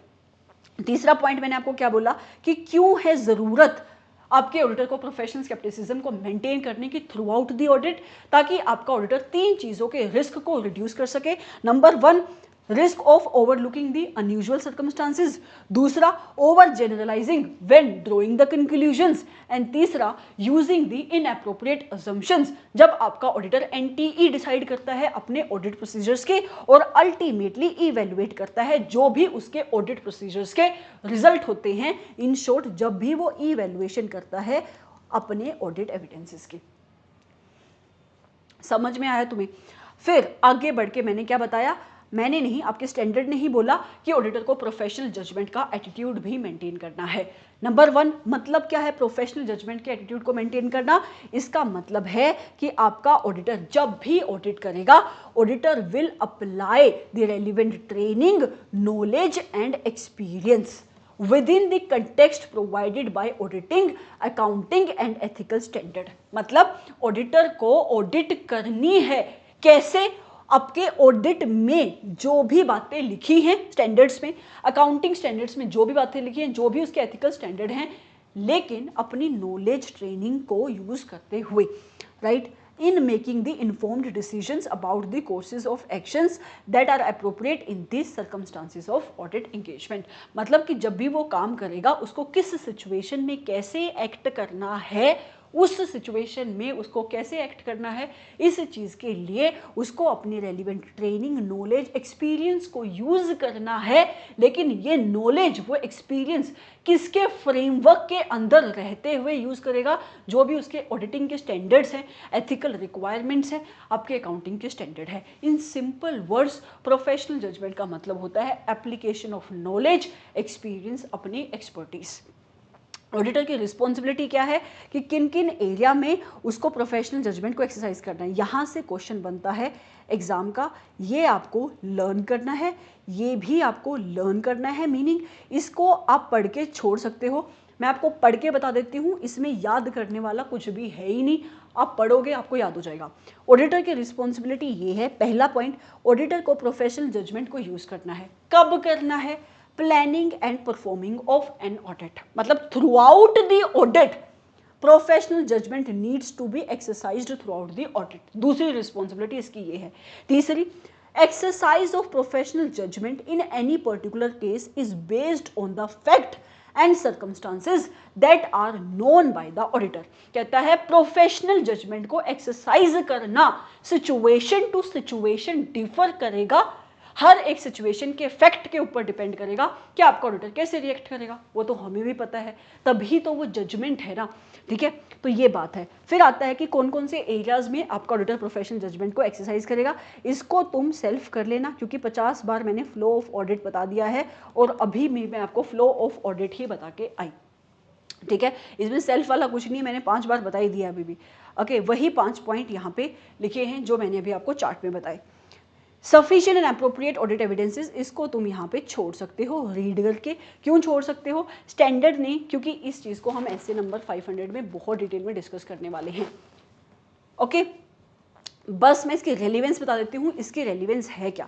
इसकी रेलिवेंस यहाँ पे ये है कि स्टैंडर्ड कहता है कि ऑडिटर तुम्हें अपने ऑब्जेक्टिव को अचीव करना है ना, तो ऑडिटर कहता है हाँ तुमने ही तो लगाया, तो देखो तुम ऐसे नहीं अपना ऑब्जेक्टिव अचीव कर सकते।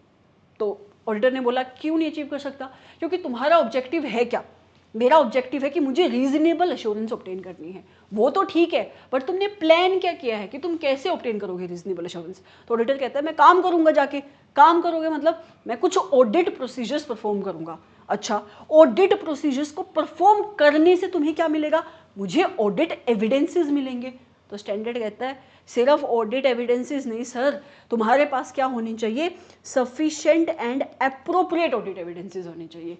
सफिशिएंसी का मतलब क्वांटिटी इतनी होनी चाहिए कि तुम उससे कंक्लूजन निकाल सको, और एप्रोप्रिएटनेस का मतलब क्वालिटी ऐसी होनी चाहिए कि जिस पे भरोसा किया जा सके। इस चीज को ज्यादा हम कहाँ पे पढ़ेंगे जाके? एसए नंबर 500 में। तो यहाँ पे तुम बेशक इसको पढ़ के छोड़ सकते हो। अब आता है बहुत बहुत इंपॉर्टेंट पार्ट, यहाँ से एग्जाम में क्वेश्चन पूछे जाते हैं, और ये है conduct of audit in accordance with standards. जब तुमने स्टैंडर्ड का नाम पढ़ा, मैंने स्टैंडर्ड के नाम में तुम्हें बताया कि तीसरा पार्ट इस स्टैंडर्ड के नाम का क्या है कि आपके ऑडिटर को ऑडिट को कंडक्ट करना है स्टैंडर्ड्स की रिक्वायरमेंट के हिसाब से। कैसे? स्टैंडर्ड की रिक्वायरमेंट के हिसाब से। और ये पॉइंट कहता है कि आपका ऑडिटर कंडक्ट करेगा audit as per the requirement of standards. कैसे करेगा audit? As per the requirement of standard.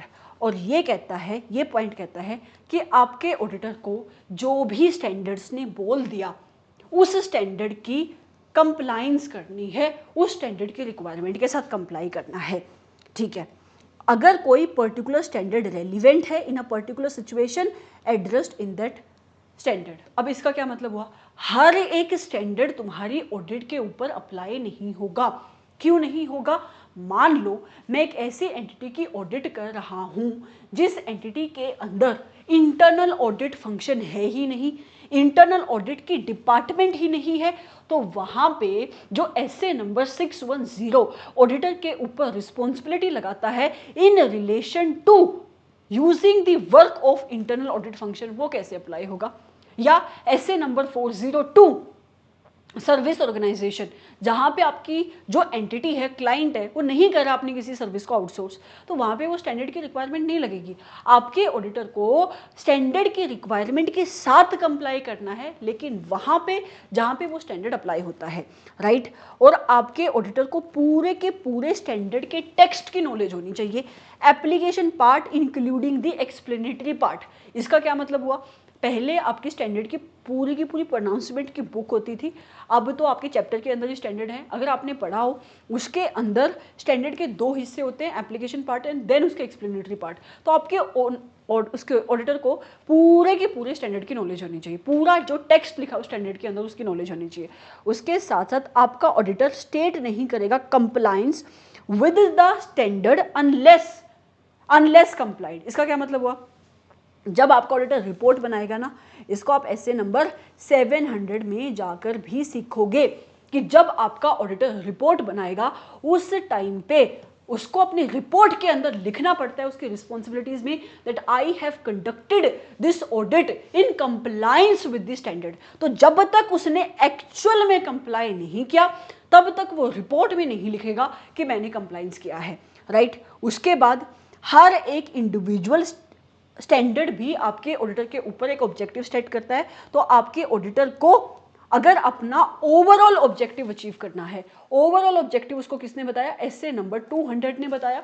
उस केस में आपके ऑडिटर को इंश्योर करना है कि जो भी इंडिविजुअल ऑब्जेक्टिव है स्टैंडर्ड्स के, जैसे एसए नंबर 315 ऑडिटर को कहता है कि तुझे रिस्क असेसमेंट प्रोसीजर्स परफॉर्म करने हैं, तुम्हें इंटरनल कंट्रोल की इवैल्यूएशन करनी है, अंडरस्टैंडिंग लेनी है एंटिटी की, तो ये उसका क्या है, आपके ऑडिटर का इंडिविजुअल ऑब्जेक्टिव। तो स्टैंडर्ड कहता है कि ऑडिटर अगर तुम्हें अपने ओवरऑल ऑब्जेक्टिव को अचीव करना है तो जो भी स्टैंडर्ड्स के इंडिविजुअल ऑब्जेक्टिव है तुम्हें उसको अचीव करना पड़ेगा, उनको इंश्योर करना पड़ेगा। दूसरा, तुम्हें इस चीज को भी चेक करना पड़ेगा कि कई बार ऐसा होगा कि तुम्हें एडिशनल ऑडिट प्रोसीजर्स भी परफॉर्म करने पड़ सकते हैं in order to achieve the overall objective. मतलब कि तुम्हारा ओवरऑल ऑब्जेक्टिव क्या है कि तुम्हें एक रीजनेबल एश्योरेंस लेनी है, तो जो बातें स्टैंडर्ड कहते हैं वो तो तुम्हें करना ही करना है, लेकिन उसके अलावा भी तुम्हें प्रोफेशनल स्केप्टिसिज्म में अभी पॉइंट देख के आए कि कई बार ऐसा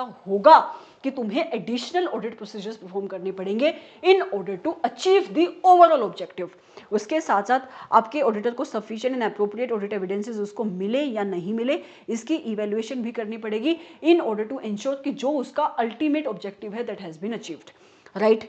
उसके बाद आपका ऑडिटर हर एक स्टैंडर्ड के साथ कंप्लाई करेगा अनलेस पूरा का पूरा स्टैंडर्ड ही अप्लाई नहीं होता है, जैसे मैंने आपको एसए नंबर 610 का एग्जांपल दिया, या अगर कोई स्टैंडर्ड कंडीशनल है और वो पर्टिकुलर सिचुएशन, वो कंडीशन जो स्टैंडर्ड के अंदर मेंशन है वो आपकी उस सिचुएशन में एग्जिस्ट नहीं करती। एग्जांपल, एसए नंबर 610 में 2 पार्ट है, number 1 using the work of internal audit function, या फिर using the internal audit function to provide the direct assistance. दूसरा पार्ट कहता है कि जहां पे आप इंटरनल ऑडिट फंक्शन के लोगों को यूज करना चाहते हो to provide the direct assistance, उस केस में आपके ऑडिटर को कुछ चीजें चेक करनी पड़ती है।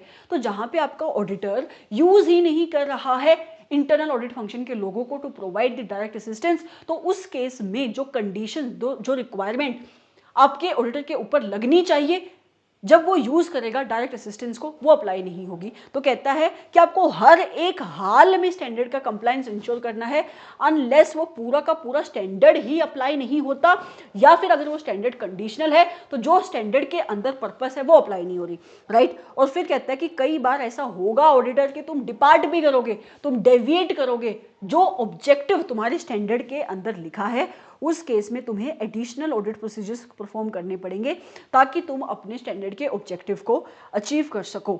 और अगर तुम्हें लगता है फॉर वट एवर रीजन्स जो भी स्टैंडर्ड ने मेरे ऊपर ऑब्जेक्टिव लगाया है मैं उसको अचीव नहीं कर पा रहा हूं, तो तुम्हें इवेलुएट करना पड़ेगा कि इस non achievement of the objective की वजह से क्या जो तुम्हारे एसए नंबर 200 ने तुम्हारे ऊपर ओवरऑल ऑब्जेक्टिव लगाया क्या तुम उसको अचीव कर पा रहे हो या नहीं।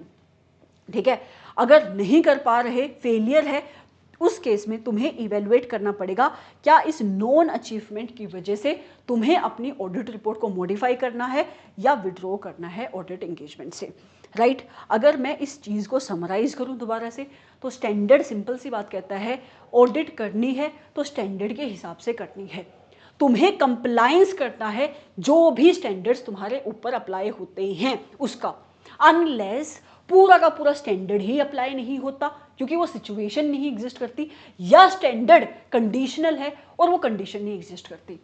जब तक तुम स्टैंडर्ड का कंप्लायंस नहीं करोगे, तुम नहीं बोलोगे कि मैंने कंप्लायंस किया है अपनी रिपोर्ट में। ठीक है, पूरे के पूरे टेक्स्ट की तुम्हें नॉलेज होनी चाहिए, application part plus explanatory part. अगर फॉर वट एवर रीजन्स अगर तुम कंप्लायंस नहीं कर रहे हो स्टैंडर्ड का, उस केस के अंदर तुम्हें देखना कि इस नॉन कंप्लायंस की वजह से तुम्हारा ओवरऑल ऑब्जेक्टिव तो हैम्पर नहीं हो रहा। सिर्फ इतना ही नहीं, जो भी इंडिविजुअल ऑब्जेक्टिव तुम्हारे स्टैंडर्ड तुम्हारे ऊपर लगाते हैं उसको भी तुम्हें अचीव करना है, और अगर तुम उसको अचीव नहीं कर पाओगे तो इस नॉन अचीवमेंट की वजह से जो तुम्हारा ओवरऑल ऑब्जेक्टिव है जो ऐसे दोस्तों ने तुम्हारे ऊपर लगाया, तुम्हें इंश्योर करना है कि क्या तुम उसको अचीव कर पा रहे हो या नहीं।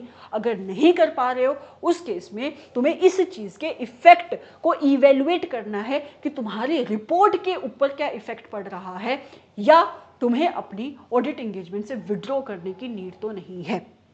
ओके, अगर इसी चीज़ को आकर मैं तुम्हारे टेक्स्ट से तुम्हें पढ़ाऊँ तो ये चीज़ यहाँ पे लिखी हुई है। क्या लिखी है यहाँ पे? सबसे पहले auditor is required to comply with the standards which are relevant to audit. मैंने आपको अभी बताया हर एक स्टैंडर्ड ऑडिट के लिए रेलिवेंट नहीं होगा। जो सिचुएशन उस स्टैंडर्ड के अंदर मेंशन्ड है, अगर आपकी सिचुएशन आपकी ऑडिट एंगेजमेंट में एग्जिस्ट करती है तो वो स्टैंडर्ड अप्लाई होगा। ओके, पहला point, auditor shall comply with all the standards जो रेलिवेंट है ऑडिट के लिए। पहली बात यहाँ पे लिख दी गई कि इतने स्टैंडर्ड तुम पढ़ते हो, वो किसने बोला? इस स्टैंडर्ड ने बोला कि ऑल द स्टैंडर्ड्स जो तुम्हारी ऑडिट के लिए रेलिवेंट है उसका कंप्लायंस ऑडिटर को करना है। एक स्टैंडर्ड रेलिवेंट होगा ऑडिट के लिए when the standard is in effect and the circumstance adjust by the essay exist. कहता है स्टैंडर्ड कोई भी ऐसे तुम्हारे लिए रेलिवेंट कब होगा? जब जो सिचुएशन आपके स्टैंडर्ड ने एड्रेस करी है वो एंगेजमेंट में एग्जिस्ट करती है। और ऑडिटर के पास अंडरस्टैंडिंग होनी चाहिए पूरे के पूरे टेक्स्ट की, including the application part and other explanatory material of the standard, ताकि वो अपने ऑब्जेक्टिव को अंडरस्टैंड कर सके और जो भी रिक्वायरमेंट उस स्टैंडर्ड के अंदर लिखी है उसको प्रॉपरली अप्लाई कर सके। और ऑडिटर जब तक कंप्लायंस को इंश्योर नहीं करता तब तक वो रिप्रेजेंट नहीं करेगा कि मैंने कंप्लायंस किया है अपनी ऑडिट रिपोर्ट में। ये सारे पॉइंट मैंने आपको अभी अभी कंसेप्ट से कराए। ठीक है, उसके बाद दूसरा, आपके जो इंडिविजुअल स्टैंडर्ड हैं वो भी कोई ना कोई ऑब्जेक्टिव लगाएंगे ऑडिटर के ऊपर। ये पॉइंट कहता है कि अगर आपके ऑडिटर को ओवरऑल ऑब्जेक्टिव अचीव करना है उस केस में ऑडिटर को जो इंडिविजुअल एसेस के अंदर ऑब्जेक्टिव लिखा है उसको अचीव करना पड़ेगा। राइट, और उसको ये डिटरमाइन करना पड़ेगा कि क्या उसको कोई और एडिशनल ऑडिट प्रोसीजर्स परफॉर्म करने की नीड तो नहीं है, ताकि जो भी ऑब्जेक्टिव आपका इंडिविजुअल स्टैंडर्ड लगा रहा है उसको वो अचीव कर सके। एंड अल्टीमेटली उसको ये भी इवेलुएट करना पड़ेगा कि क्या उसको sufficient and appropriate audit evidences मिले। ये चीज़ मैंने आपको अभी अभी थोड़ी देर पहले बताई भी थी। ठीक है, उसके बाद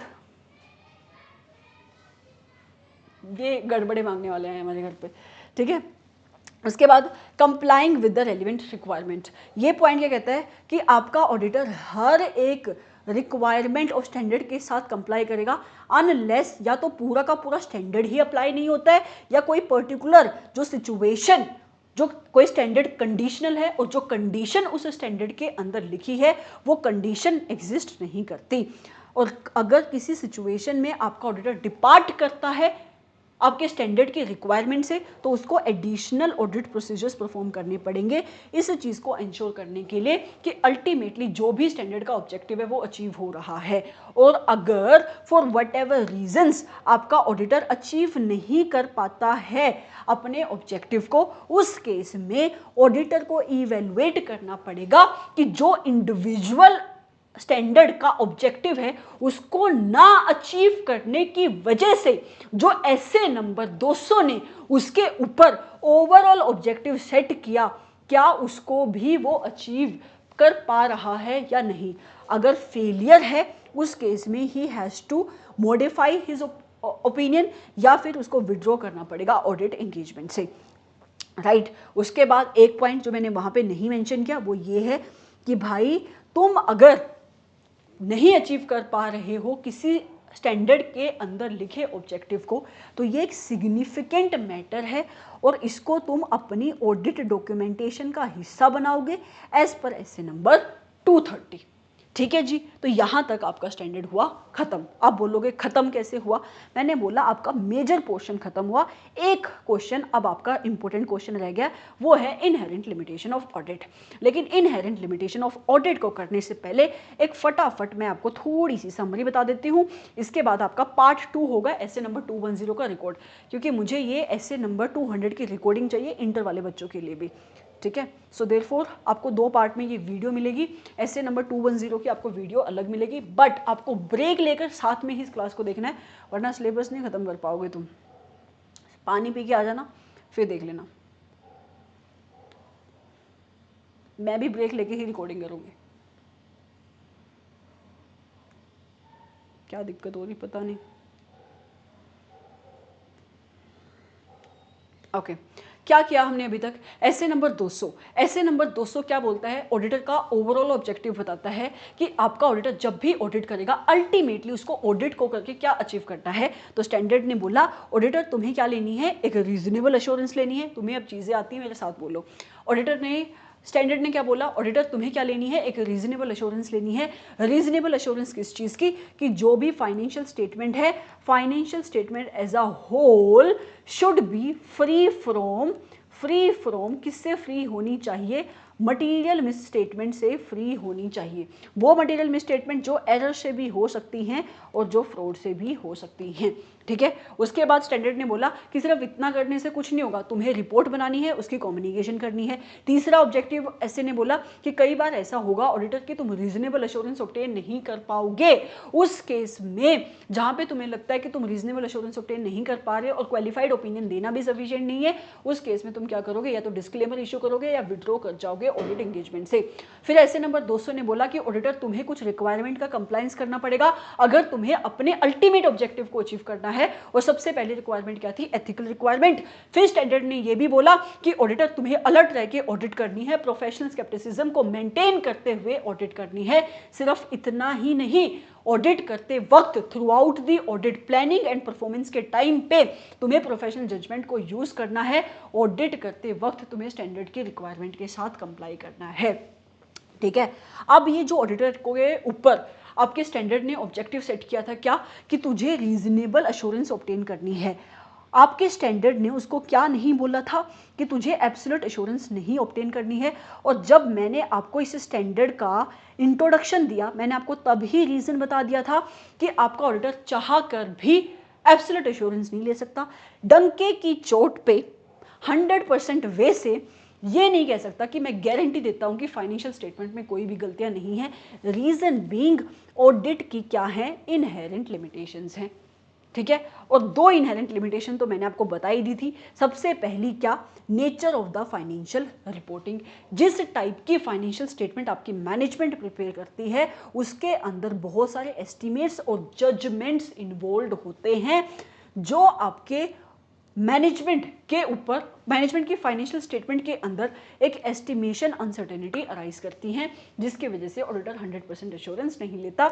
मैंने ब्रीफ में ये डिस्कस किया था, पहला पॉइंट ही यही है। दूसरा है nature of the audit procedures. ये भी मैंने आपको थोड़ा सा ओवरव्यू दिया था कि आपका ऑडिटर ऑडिट जब करता है ना, तो मैनेजमेंट से इंफॉर्मेशन मांगता है। अगर मैनेजमेंट चाहे तो management may not provide the information intentionally, और अगर मैनेजमेंट ऑडिटर को इंफॉर्मेशन नहीं प्रोवाइड करेगी और अगर आपका ऑडिटर दूसरा कोई एडिशनल प्रोसीजर नहीं परफॉर्म कर पाएगा, तो उसको कभी भी कंफर्ट नहीं मिलेगा, जिसकी वजह से भी वो 100% एश्योरेंस नहीं ले पाता। उसके बाद ये चीज़ रह गई थी वहाँ पे, जहाँ भी मिस स्टेटमेंट फ्रॉड की वजह से होती है, तो फ्रॉड करके कोई भी बंदा जो फ्रॉड करता है वो ऐसे नहीं बैठ जाता।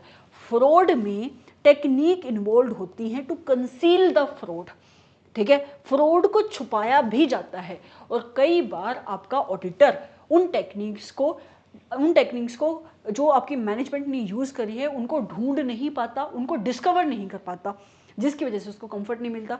तीसरा पॉइंट, ऑडिट आपकी इन्वेस्टिगेशन नहीं है against the alleged wrong doing मतलब इन्वेस्टिगेशन फॉर एग्जांपल बहुत सारी चीज़ों की हो सकती है, जैसे कि मुझे शक है कि मेरे कैश में किसी ने फ्रॉड किया है, तो मैंने इन्वेस्टिगेशन करवा ली कैश की, ठीक है। ऑडिट में ऐसा नहीं होता। ऑडिट में ऑडिट होती है, इन डेप्थ एग्जामिनेशन नहीं होती, किसी एक पर्टिकुलर एरिया की नहीं होती, पूरी फाइनेंशियल स्टेटमेंट की होती है, ठीक है। ऑल्दो अभी आपके कुछ और चीज़ें आई हैं जिसमें आइटम्स की भी ऑडिट होती है, जिसको हम लेटर पढ़ेंगे आपके सब्जेक्ट में, ठीक है। तो ये 3 रीजंस है जिसकी वजह से आपका ऑडिटर 100% एश्योरेंस नहीं लेगा। सबसे पहला रीजन क्या है, nature of the financial reporting. दूसरा, nature of the audit procedures, जिसके अंदर 3 पॉइंट। नंबर 1 कौन सा, मैनेजमेंट आपके ऑडिटर को इंटेंशनली इन्फॉर्मेशन ना प्रोवाइड करे। दूसरा, ऑडिट इन्वेस्टिगेशन नहीं है। तीसरा, जब भी मैनेजमेंट या कोई और फ्रॉड करता है तो फ्रॉड करने को कंसील करने की वहाँ पे टेक्निक्स भी इन्वॉल्व होती हैं। तीसरा होता है आपका timeliness of financial reporting and balance between time and cost. ये भी मैं बता चुकी हूँ। जो आपके यूजर्स हैं फाइनेंशियल स्टेटमेंट के, वो एक टाइम के अंदर अपनी रिपोर्ट को एक्सपेक्ट करते हैं, ठीक है। मैं इन्वेस्टर हूँ, मैं वेट करता हूँ कि मुझे रिलायंस कंपनी में पैसा लगाना है, कब उसकी ऑडिटेड फाइनेंशियल स्टेटमेंट आएगी तो मैं अपना डिसीजन लूँगा आगे। तो आपका ऑडिटर 100% चेकिंग नहीं करता, क्योंकि उसको टाइम पे रिपोर्ट देनी है, तो वो सैम्पलिंग करता है, और जिसकी वजह से क्या होता है, एक सैम्पलिंग रिस्क अराइज होता है, जिसकी वजह से आपका auditor less persuasive audit evidences obtain कर पाता है, ना कि 100% चेकिंग करके 100% एश्योरेंस वो ले। इस वजह से भी क्या होता है, आपका ऑडिटर एब्सोल्यूट एश्योरेंस नहीं ले पाता। यही बात यहाँ पे लिखी है कि जो यूजर्स होते हैं फाइनेंशियल स्टेटमेंट के, they expect the auditor to provide the report within a reasonable time and at a reasonable cost. इस वजह से auditor has to omit some of the audit procedure. कई बार ऑडिटर को कुछ ऑडिट प्रोसीजर्स वो नहीं परफॉर्म करता, क्योंकि उसको फटाफट ऑडिट को खत्म करना पड़ता है, और obtain the less persuasive audit evidences for which no alternative is available, या फिर जहाँ पे कोई और other alternative audit procedures perform करना पॉसिबल नहीं है, वहाँ पे वो less persuasive audit evidences obtain करता है, ठीक है। तो जिसकी वजह से ऑडिटर क्या नहीं ऑब्टेन कर पाता, 100% एश्योरेंस ऑब्टेन नहीं कर पाता। अदर मैटर्स हैं, ये आपका 4th पॉइंट है। अदर मैटर्स मतलब जहाँ पे आपकी मैनेजमेंट फ्रॉड के अंदर मिली हुई है, जहाँ पे भी आपकी मैनेजमेंट फ्रॉड के अंदर मिली है, ऐसे फ्रॉड को ढूंढना बहुत मुश्किल है। इसका रीज़न क्या है, जो मैनेजमेंट होती है, सीनियर मैनेजमेंट, उसके पास पावर बहुत सारी होती है, वो फ्रॉड को छुपा सकती है, आपके लोगों को डायरेक्शन दे सकती है, एम्प्लॉयज़ को, कि कोई भी इन्फॉर्मेशन ना प्रोवाइड करो। तो उस केस में ऑडिटर के लिए बहुत मुश्किल है ऐसे फ्रॉड को ढूंढना। दूसरा, जहाँ पे रिलेटेड पार्टी ट्रांजेक्शन एग्जिस्ट करती है। रिलेटेड पार्टी कौन है, कैसे है, कई बार आपकी मैनेजमेंट बताते ही नहीं है कि मेरी ये रिलेटेड पार्टी है। अगर कोई हिडन रिलेटेड पार्टी है जिसको आपका ऑडिटर डिस्कवर ना कर पाए, या कोई रिलेटेड पार्टी के साथ आपकी मैनेजमेंट ने ट्रांजैक्शन करी है, बस उस ट्रांजैक्शन का डिस्क्लोजर आपकी मैनेजमेंट ने अपनी फाइनेंशियल स्टेटमेंट में नहीं दिया, उस केस में भी क्या होगा, आपका ऑडिटर वहाँ पे एश्योरेंस नहीं ले पाएगा। Occurrence of non compliance with laws and regulation, जब आप एसए नंबर 250 पढ़ोगे ना, क्या पढ़ोगे, एसए नंबर 250, तो वहाँ पे ऑडिटर की रिस्पॉन्सिबिलिटी डिफाइंड है in relation to non compliance with the laws and regulation.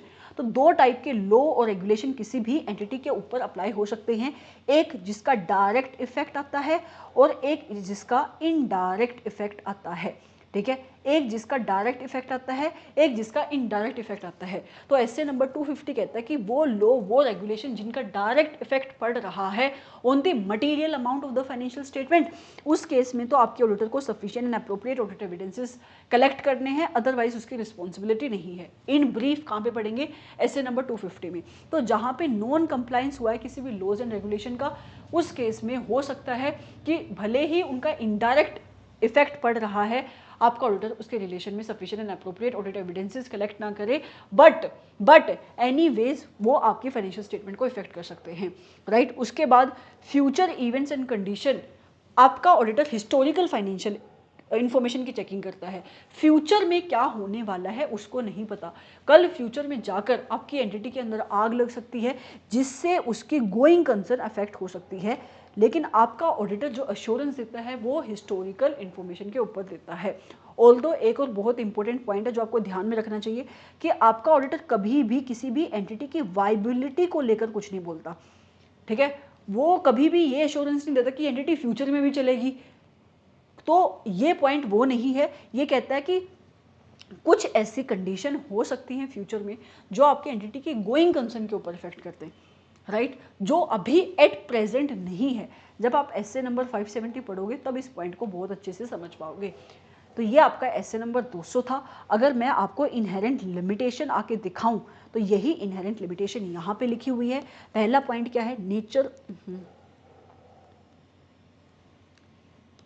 पहला पॉइंट क्या है? Nature of the financial reporting. Management in the preparations of the financial statement involves judgement by the management. Management जब अपनी financial statement बनाती है उस time पे judgement लेती है, right, in applying the requirement of financial reporting framework. जैसे कि एक आपका, if I am not wrong, Ind AS 37 होता है प्रोविजन का, ठीक है। तो ये मैनेजमेंट की जजमेंट है। मैनेजमेंट जब प्रोविजन बनाएगी, इंडेस 37 की रिक्वायरमेंट को अप्लाई करेगी, उस टाइम पे वो जजमेंट लेती है, राइट। और many financial statement involve subjective decisions, उसके साथ साथ मैनेजमेंट सब्जेक्टिव डिसीजंस भी लेती है, और असेसमेंट, जैसे मैनेजमेंट गोइंग कंसर्न की भी असेसमेंट करती है, ठीक है, जिसके अंदर एक डिग्री ऑफ अनसर्टेनिटी होती है। जहाँ पे एस्टिमेट होते हैं वहाँ पे अनसर्टेनिटी भी होती है। And there may be a range of acceptable interpretation और judgement that may be made. वो कहता है कि एक रेंज तक ही आप इनकी इंटरप्रिटेशन कर सकते हो, एक रेंज तक ही आप इन जजमेंट को एक्सेप्ट कर सकते हो। बियॉन्ड दैट आप 100% एक्यूरेसी से कभी भी नहीं कह सकते जो मैनेजमेंट ने जजमेंट लिए हैं वो करेक्ट हैं, जिसकी वजह से ऑडिटर 100% एश्योरेंस नहीं देता। दूसरा, nature of the audit procedures. आपका ऑडिटर इन्फॉर्मेशन मैनेजमेंट से मांगता है, तो हो सकता है कि मैनेजमेंट या अदर्स, मतलब जो आपके एम्प्लॉयज़ हैं वो काम कर रही हैं, मे नॉट प्रोवाइड इंटेंशनली और अनइंटेंशनली, जानबूझ के वो इन्फॉर्मेशन ना प्रोवाइड करे, या उन बेचारों को पता ही नहीं है तो अनइंटेंशनली वो इन्फॉर्मेशन ना प्रोवाइड करे जो रेलिवेंट है आपकी फाइनेंशियल स्टेटमेंट के लिए। दूसरा, फ्रॉड जहाँ पे होगा वहाँ पे सोफिस्टिकेटेड टेक्निक भी इन्वॉल्व होती है टू कंसील द फ्रॉड, और जहाँ पे टेक्निक इन्वॉल्व है टू कंसील द फ्रॉड उसको आपका ऑडिटर ढूंढ नहीं पाता। तीसरा, ऑडिट आपकी ऑफिशियल इन्वेस्टिगेशन नहीं है, यहाँ पे इन डेप्थ एग्जामिनेशन नहीं होती, ठीक है जी। तीसरा पॉइंट क्या था? Timeliness of financial reporting and balance between the cost and benefit. मैंने आपको बताया जो यूजर्स हैं फाइनेंशियल स्टेटमेंट के, वो आपके ऑडिटर से एक्सपेक्ट करते हैं कि with in a reasonable period of time आपका ऑडिटर अपने ओपिनियन को फॉर्म करेगा and at a reasonable cost, right. जिसकी वजह से आपका ऑडिटर क्या करता है? सैम्पलिंग करता है। कई बार उसको कुछ ऑडिट प्रोसीजर्स को ओमिट करना पड़ता है, या ऐसे ऑडिट प्रोसीजर्स परफॉर्म करने पड़ते हैं जो उसको लेस पर्सुएसिव ऑडिट एविडेंसेस देते हैं या less than persuasive audit evidences provide करते हैं, ठीक है। अदर मैटर्स कौन कौन से हो सकते हैं? जहाँ पे फ्रॉड, मोस्टली जहाँ पे कल्यूजन है, एम्प्लॉयज़ आपस में मिलजुल के फ्रॉड करते हैं, वहाँ पे उस फ्रॉड को ढूंढना बहुत मुश्किल है, या जहाँ पे आपकी फ्रॉड में आपकी मैनेजमेंट मिली हुई है। दूसरा पॉइंट, जहाँ पे रिलेटेड पार्टी ट्रांजैक्शन एग्जिस्ट करती हैं, या अगर मैनेजमेंट ने नहीं बताया कि कोई मेरी रिलेटेड पार्टी है तो आपके ऑडिटर के लिए उस रिलेटेड पार्टी को ढूंढना बहुत मुश्किल है। तीसरा पॉइंट, जहाँ पे नॉन कंप्लायंस हुआ है उन लॉज एंड रेगुलेशंस का, स्पेशली उन लॉज एंड रेगुलेशंस का जिसका डायरेक्ट इफेक्ट नहीं पड़ रहा है, तो ऐसा नॉन कंप्लायंस को ढूंढना भी आपके ऑडिटर के लिए बहुत मुश्किल है। उसके साथ साथ वो फ्यूचर और इवेंट जो आपकी एंटिटी के गोइंग कंसर्न को अफेक्ट कर सकती हैं, क्योंकि आपकी ऑडिट में हिस्टोरिकल फाइनेंशियल इन्फॉर्मेशन की चेकिंग होती है, फ्यूचर का वहाँ पे कोई भी लेना देना नहीं होता, ठीक है। तो ये कुछ ऐसे रीजंस हैं की वजह से ऑडिटर 100% अश्योरेंस नहीं देता, हमेशा क्या देता है, रीजनेबल अश्योरेंस देता है। ठीक है जी। सो ये था आपका SA number 200। I would like to believe कि आपको बहुत अच्छे से स्टैंडर्ड समझ में आया है।